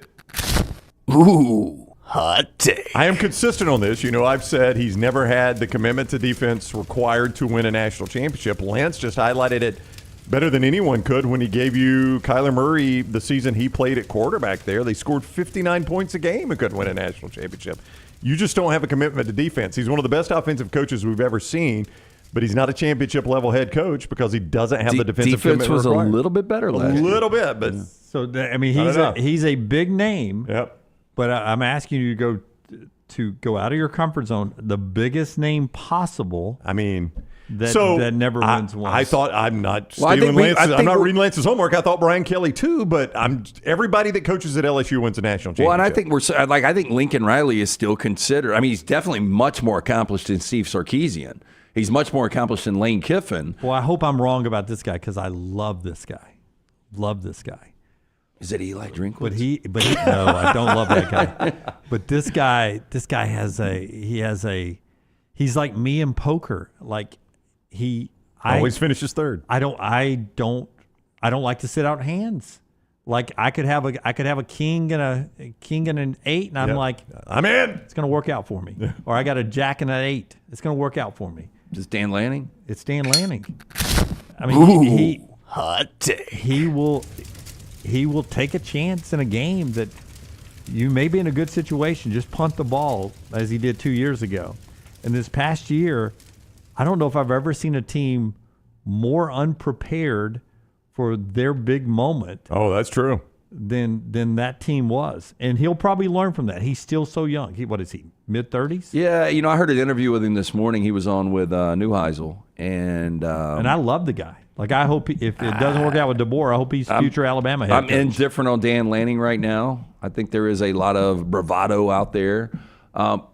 I don't know. I think he's a good coach. How good of a coach? I think Will Stein's a really good offensive coordinator. He's had really exceptionally experienced quarterbacks. Yeah, I think what LT is telling me here is that I was telling you to push to the extreme of a great coach that'll never win one, and you're telling me Lincoln Riley is above Dan Lanning in the pecking order. He's more accomplished. You're thinking Lincoln Riley is still above Dan Lanning. Yeah, I don't think Lanning will win one. Yeah. He's more accomplished than Lanning. Yeah. But now, Lanning can change that, obviously, but he continues to have success. I personally think where they are right now, Lanning's above Lincoln Riley. But where you they guys are are telling me the yes. other way. Yeah, currently. Yeah. Okay. Now, what's strange is I do think the roster is being flipped right now at USC, but they just don't have the quarterback. Yeah. I mean, Lincoln Riley always had the quarterback. I know. Isn't that weird? You said, well, he got better defensively. He did, but where did they get worse? Offensively. Yeah. And that's... very strange. He's just never been able to thread the needle. And for the record, I hope I'm wrong about this guy. And if he's the one that told Heupel, it's another notch in the belt of why I like Dan Lanning. I will say this. I don't mind Dan Lanning winning one. I don't know if I want Oregon to win one. Dan Lanning at Alabama would be a great. Oh, I mean, he may coach elsewhere. I don't know, but I don't know why it is. I just don't want Oregon to win a national championship. I do feel like he'll be back in the SEC someday. All right, little college football for you there. This hour being brought to you by our friends. Doesn't make any sense. Like, it doesn't go back on. You pulled the top off. You pulled the butt off. Oh, that's it. Okay. Okay. How many guys does it take to close a marker? There we go. We got it now. Whose marker is it? Is it yours? It's mine. It's mine. Then two. Then two. I mean, same number of people it takes to book your theater seats. Or turn on his computer. Very true. Two. Can't argue. All right, that is that segment there. When we come back, it had no label to it. When we come back, we'll do our trash today. The show being brought to you by our friends at NASCAR Brownie. It is a big racing weekend. Campers are already out. Oh, yeah. You'll see them all weekend going to Talladega. That's because they know it's the biggest, baddest track in NASCAR. They know the intensity they're going to see. They know the entertainment they're going to get at the Jack Links 500 weekend this weekend at Talladega Superspeedway, TalladegaSuperspeedway.com. For more information and to book your spot, TalladegaSuperspeedway.com. It's the Jack Links 500 weekend. Do not miss out on your chance to go see the greatest racing in the entire sport at Talladega Superspeedway, TalladegaSuperspeedway.com. Call the next round now at 205-734-0923. I'm attorney Alexander Shunnarah, Alabama born, Alabama raised, and ready to fight for your rights. I have one of the largest firms in Alabama, and we are here to help you get the compensation you deserve. Call me, Alabama, 323-1000. No representation is made that the quality of legal services being performed is greater than those of other lawyers. Storm season is here. Make sure you have a plan of action in place right now. Greg from Pell City and Storm Restoration Roofing should be your first call when storms hit. Insurance companies love working with Storm Restoration Roofing because of Greg Nelson's name and reputation in the industry. When storms hit, call Greg Nelson. He's local, 205-542-3531. He's the home of the free no-cost roof inspection. Greg from Pell City on Facebook, 205-542-3531. It's Storm Restoration Roofing. You could win a Cadillac CT5 or your share of $25,000 in free play and cash at Birmingham Racecourse Casino. The more you visit, the more chances you have to win. Play the latest, most exciting games around with fun bonuses and big jackpots. You can be a winner too. Come win your share during the Cadillac CT5 and $25,000 giveaway at Birmingham Racecourse Casino. Drawings April 5th and 6th. Located off I-459, exit 31, Derby Parkway. Must be 21 or older. Must be present to win. Stop by the New York Butcher Shop and pick up the finest in certified Angus prime beef steaks and burgers, premium pork chops, ribs, and all-natural chicken cut to order just for you. Their chef-prepared entrees and side dishes are the perfect dinner-to-go choice for your family and are ready to heat at home. With a great selection of fine wines and desserts, the New York Butcher Shop is your one-stop dinner shop. 2 locations to serve you, Cahaba Heights and on Highway 119 in Greystone. The New York Butcher Shop. Rare quality, well-done service. It's bow time. Tired of choosing between sweet and savory? Why not have both? Introducing Bojangles' new chicken and bowberry waffles. The bold Cajun chicken filet you love, now drizzled with a bowberry honey glaze and sandwiched between 2 warm waffles. Which means your favorite meal of the day just met your new favorite dish. And lucky for you, it's served all day. But it's only here for a limited time, so try chicken and bowberry waffles at Bojangles today. It's bow time. Birmingham's fastest party returns to Barber Motorsports Park May 2nd through 4th. Medical Properties Trust presents the Children's of Alabama Indy Grand Prix powered by AmFirst. Experience 3 days of high-speed action featuring the fastest drivers in the world from the IndyCar Series. Enjoy the Kids Zone, food trucks, beer garden, Ferris wheel, fan zone, and more. The Children's of Alabama Indy Grand Prix powered by AmFirst. Kids 15 and under get in free. Get your tickets now. Remember the name Way to Wellness if you're battling weight loss in your life. I'm Jim Dunaway from The Next Round. There was a time I was over 216 pounds until Way to Wellness helped me lose 45 pounds, and now for over 2 years, they've helped me keep that weight off. Here's their website, aplanforme.com, aplanforme.com. That's a great name for a website because there's no cookie-cutter plan. Everything is designed specifically for you. No contract, no sign-up fees, and your first consultation is free at Way to Wellness. I'm attorney Alexander Shunnarah, Alabama born, Alabama raised, and ready to fight for your rights. I have one of the largest firms in Alabama, and we are here to help you get the compensation you deserve. Call me, Alabama, 323-1000. Your representation states that the quality of legal services being performed is greater than those of other lawyers.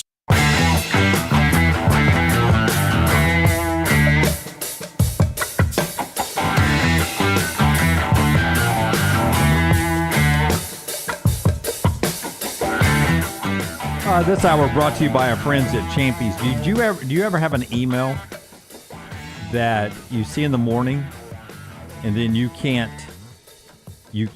find it again and you didn't delete it? Maybe that has happened. Yep. Do you remember who sent it to you? Just do a search for them in your email. I've searched them. I found other ones.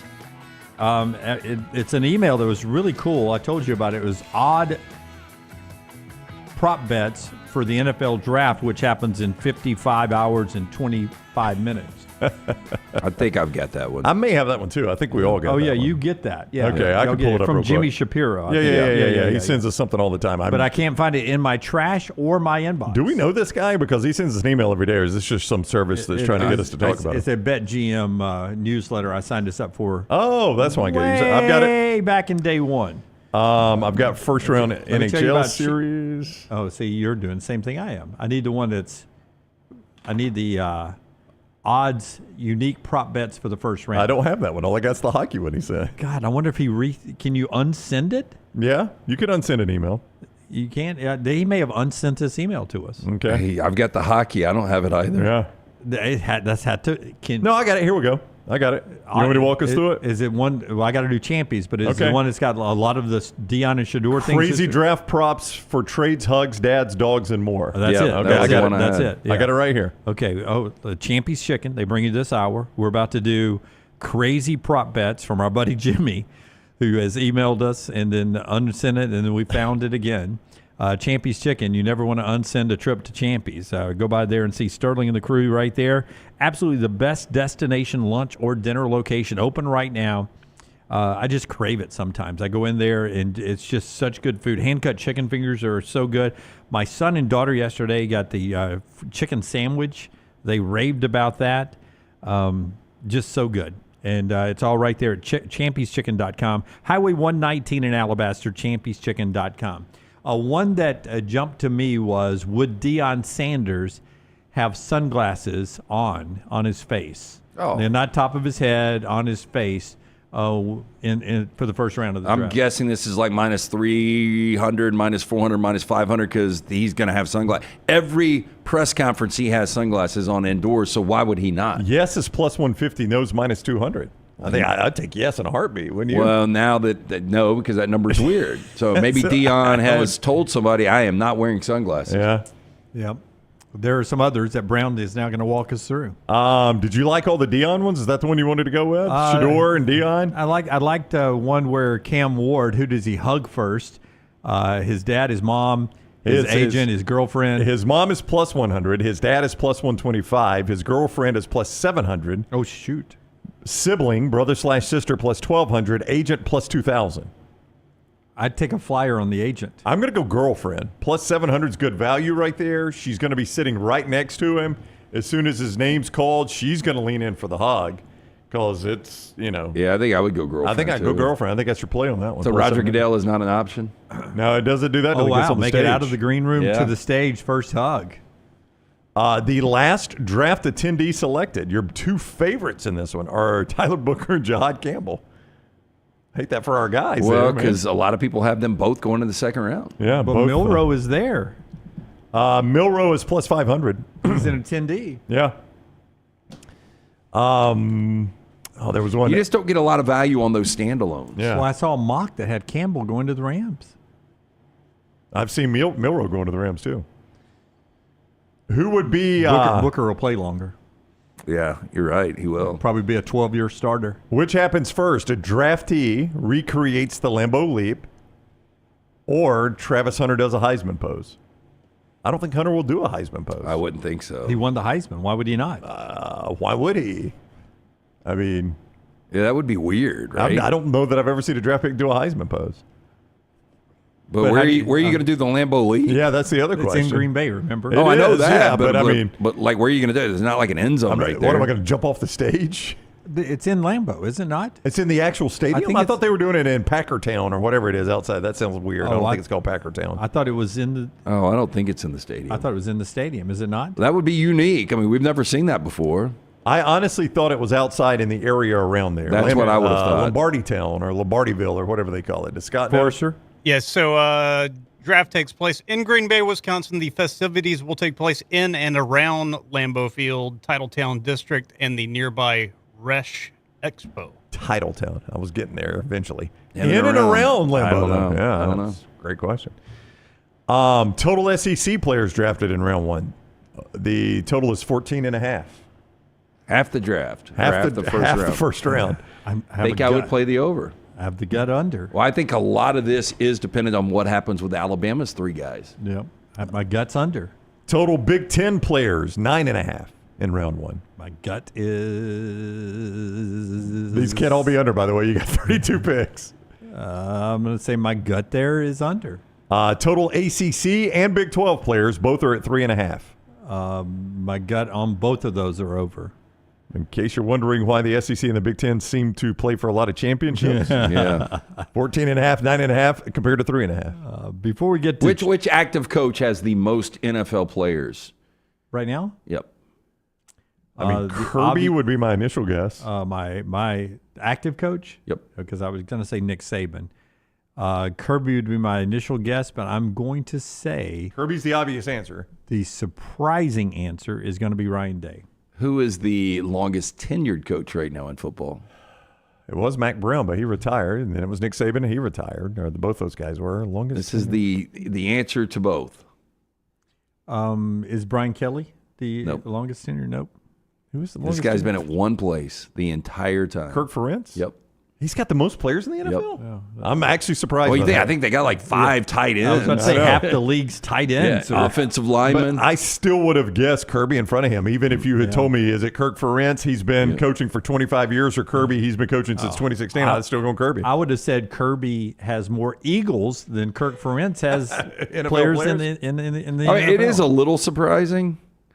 Just because they suck so bad on offense. I mean, like, do they ever put skill players in there that aren't tight ends? Recent crop of for instance players, 41 on current NFL rosters. Remember they had the great linebacker, right? They got a couple of quarterbacks in the league. I mean, 41's a lot, right? That seems to be a large number. Yeah. Large number. Hey, Braves, by the way, are streaking right now. They've won 4 straight. Spencer Strider back on the IL Monday, playing toss, tweaked a hamstring. I mean, well, are you injury prone if you tweak a hamstring playing toss? Yeah, not even firing off the mound there.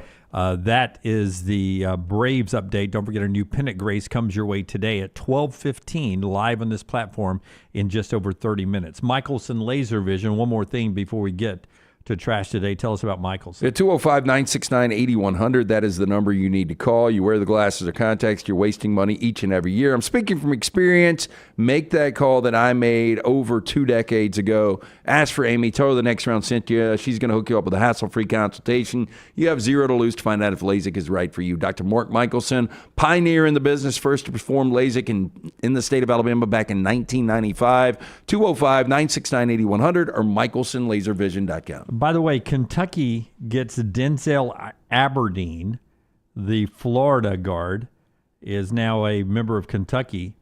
There's buzz that the guy that averaged 7 points per game got $2 million. The Aberdeen got $2 million to go to Kentucky. Yeah, that seems heavy. I saw that Goodman said the coward kid from Washington State is down to Bama and Duke, but he's keeping his NBA hopes alive too. So it's going to be one of those where you might not know you got him until May. 6'6" guard. Yeah. Goodman likes where Alabama sits with him. Yep. But just in case you're wondering, Cooper Flagg announced yesterday he's going to the NBA draft. I thought we already knew that. But he had not announced it officially, but everybody assumed it. Goodman also says there are a handful of teams that have $10 million NIL. Uh-huh. Then there's a handful of teams that got $8 million NIL budgets. And Auburn's on that $8 million NIL budget. If you're wondering why Auburn's been killing it a little bit, not that Stevens not working his butt off, but $8 million is a big deal. Alabama was at the top of the game last year in the $4 to $5 million range. And now that has doubled to $10 million being the top of the game. So it'll be interesting. Sports. Yeah, really quick. I mean, it is really quick. Yeah, it has exploded really quickly. Really quick. We were supposed to be in Tuscaloosa Friday. Yep.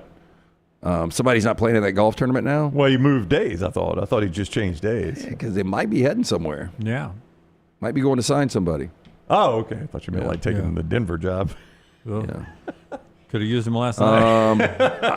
I have a feeling, and this coward kid, we talked about him last week, got a feeling he might be coming to Tuscaloosa. That'd be a big get for Alabama. That kid can play. I think it's Tuscaloosa or the NBA.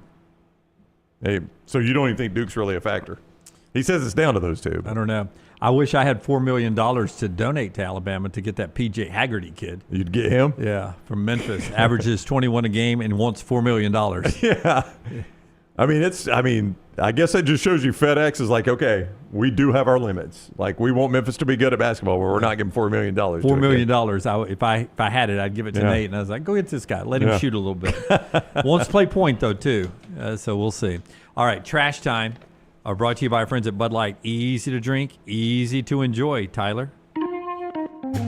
After the break, we're going to interview Eric Weihenmayer, who climbed the highest mountain in the world, Mount Everest. But he's gay. He's blind. LT's Trash is presented by Bud Light. So I'm going to assume Jeeves back there is an Alice Cooper fan. Second Alice Cooper article we've had in a couple of months now. Yeah, it was the first concert I ever went to. Oh, really? Him opening for Motley Crue. Oh, wow. So Alice Cooper is literally getting the band back together. Monday, April 21st, Schools Out rocker told Billboard he and the original band members would reunite for their first album together in over 50 years this July. As for the album title, The Revenge of Alice Cooper. Now, Cooper confirmed to the publication that getting back to studio to work with his bandmates was like getting back on a bicycle since their last record was released in 1973. Are you serious? It's been that long? very much, quote, like this was our next album after Muscle of Love. Just like, okay, this is the next album. Isn't that funny? After 50 years, all of a sudden it just falls into place. Now, Bob Ezrin, who was a producer who worked with Alice Cooper in the 1970s, said that their sound and personalities have not changed from decades earlier. Now, The Revenge of Alice Cooper's first single, Black Mamba, comes out on April 22nd, which is today, by the way. It's going to be on Cooper's radio show. Now, The Revenge of Alice Cooper is dedicated to the original band member guitarist Glenn Buxton, who died in 1997. We got a Dunaway on there, Jimmy D. Dennis Dunaway. Dunaway. Yeah, is there any relation to you and Dennis Dunaway? Any one N spelling? There's a lot of two N's, but any one N spelling, there's a good chance. Faye, Dennis, Jim, we're all the same family. So Alice has got a switchblade. Yeah. I guess Michael's got a lobster claw. Dunaway's got a staff, maybe. I had a good friend of mine used to run the Edwin Watts over off of Lakeshore. And one day he said, I look up and Alice Cooper is walking through the door. And he's like, everybody recognized him right away. He was just passing through town. I think they were between concerts. He wanted to go play golf, didn't have clubs. So he came in and bought a set of clubs. He plays all He does. He plays a lot. I was surprised to have his clubs with him.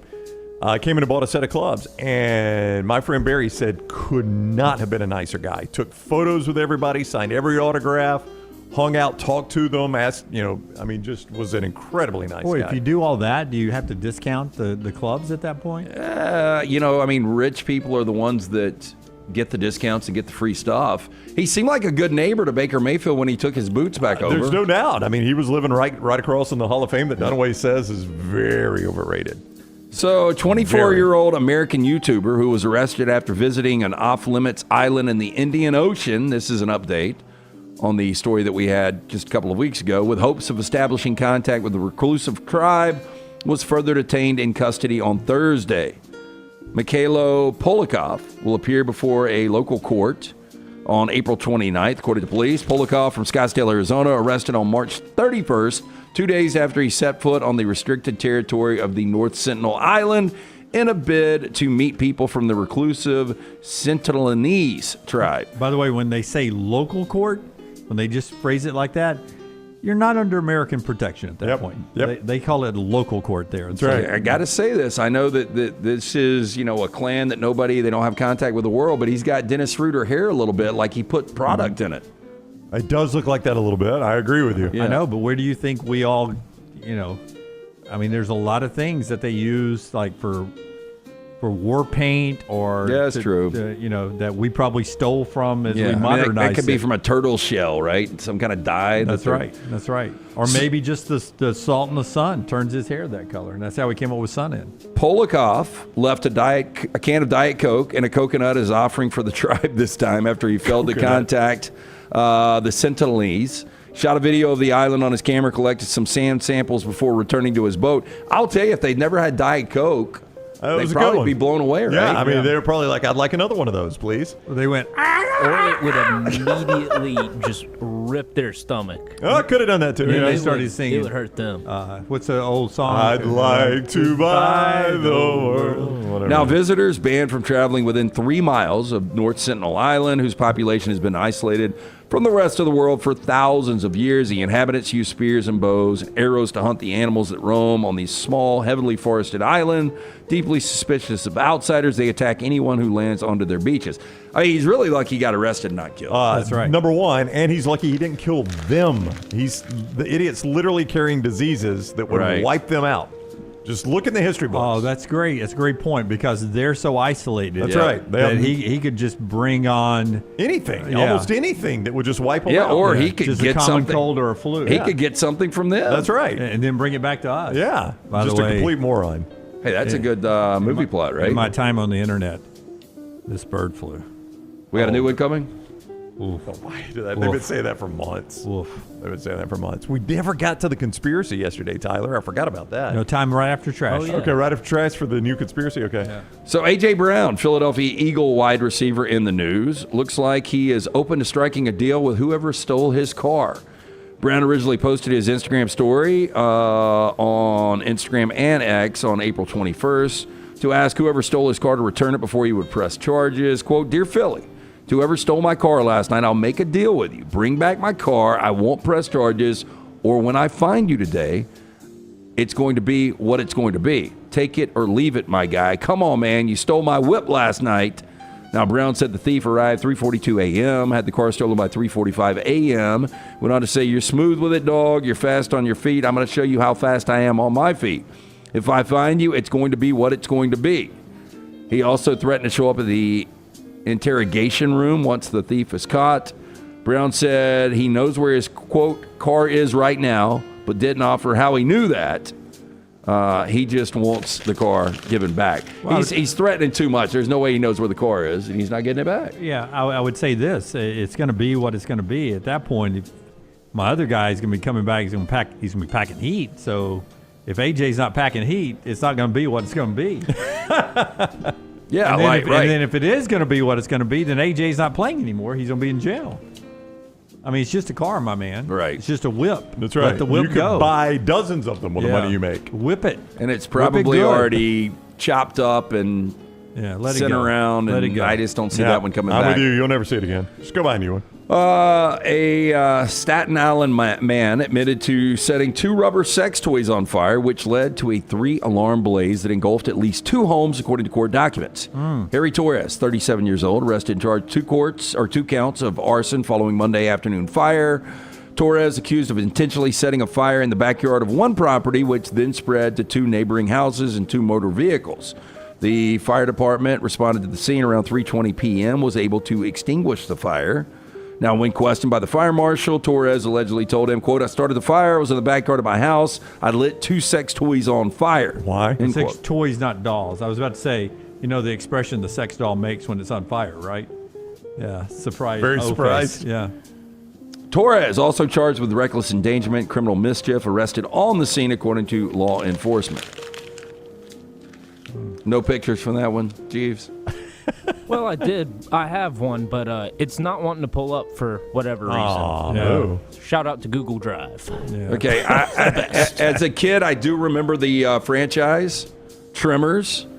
The founders of Stampede Entertainment, the team behind Tremors, say they've reclaimed the rights to the Cult Monster movie from Universal and it planning to expand the franchise. I kind of like the first one. By the way, over his shoulder could have been the burned up sex toys. Could have been, that's true. You could have put that picture up there and I've been like, there you go. Why was Kevin Bacon burning sex toys? Now, in a blog post, we're discussing a return to Perfection sequel.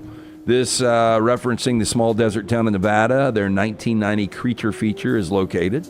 Now, the idea for the next movie will come straight from Stampede Entertainment partners Ron Underwood, who directed the original, and writers Brent Maddock and S.S. Wilson, both of whom took turns directing sequels to the first. Now, on their website, they wrote, quote, whatever we decide to pitch it to Hollywood, it will not be a remake of the first movie with a new cast, nor will it be a version of our original script for Tremors 5. We are considering ideas that will feature the return of Kevin Bacon as Val, but no promises. I liked the first one. This is where you normally say you've seen Tremors and you've not seen Jurassic Park. And the answer is yes. Wait, you've seen Tremors and you hadn't seen Die Hard? The answer also yes. I've actually seen Tremors too. I did not like the second one as much. The first one? Was Kevin Bacon in the second one? I think he was. Him and Fred Ward both. And I don't know if Reba I don't think Reba was in the second one. Was I don't think Reba was. And I can't remember if Kevin Bacon was in like part 3 or 4 because they had a bunch of sequels that were kind of like direct to video sequels. I'll tell you what, I enjoy Kevin Bacon, and I believe it's his wife, daughter. Kira Sedgwick? Okay, daughter was on the Volkswagen commercial with him. Maybe it's his daughter then. He's on social media a lot covering musical songs. Him and his brother are in a band together. But this is him and a younger person, and it's a good follow. I enjoy him covering songs. You know, he is in a new show that Tyler told us about on Trash, and I watched the first episode of it, and I tapped out, where he's the bounty hunter that has been brought back from the devil to get people that have escaped hell. Okay. What show was that? You told us about it, It's called The Bondsman. You told us about it on Hulu. You responded? Yeah, or Amazon Prime. Yeah, you did. Responded to the text, Jay. Maybe it was one day when Milton was filming. Maybe. I think Milton may have told us. Anyway, you're not missing anything. Okay. I only watched one episode. Don't I got even bother. decent reviews. I do like Kevin Bacon, though. Georgia transfer quarterback Jaden Rashada is visiting North Carolina, be his third school. I don't know if he'll ever be the guy, right? I mean, he hasn't been so far. He wanted a lot of money from Florida. He apparently didn't get it when Arizona State didn't play there, when Georgia didn't play there. Reminds me of JT Daniels without the success of JT Daniels. Yes, exactly. Good point. Conspiracy theory to end the show that is being brought to you by our friends at Bud Light. They brought you trash too. Easy to drink, easy to enjoy. What's the conspiracy theory you started to get to yesterday and didn't get to? And it's a silly theory, but we highlight these to show you sometimes how silly they are, that J.D. Vance killed the Pope. Now, Tyler, they're saying this because J.D. Vance visited the Pope one day before he passed, and he and the Pope, though J.D. Vance is a practicing Catholic, he and the Pope have been at odds on some things. And so the theory goes, as Scott shows you the photo, the conspiracy theory goes, this is how crazy they are, that when he shook the Pope's hand, he had something like some sort of poison or something in his hand that the Pope then ingested and died. That was the plot of The Interview with James Franco and Seth Rogen. They were hired by the CIA to go to North Korea to do an interview with Kim Jong-un, and when James Franco shakes his hand, he's got a strip of ricin on his palm. Yeah, but legitimately, Kim Jong in North Korea had a couple of girls spray the dude with water guns in the face and killed the guy in the airport. Do you remember that? I don't. That was I don't remember that it was happening. trash on the tape. How do we forget these great trash I don't know. stories? That's a long time ago. Yeah.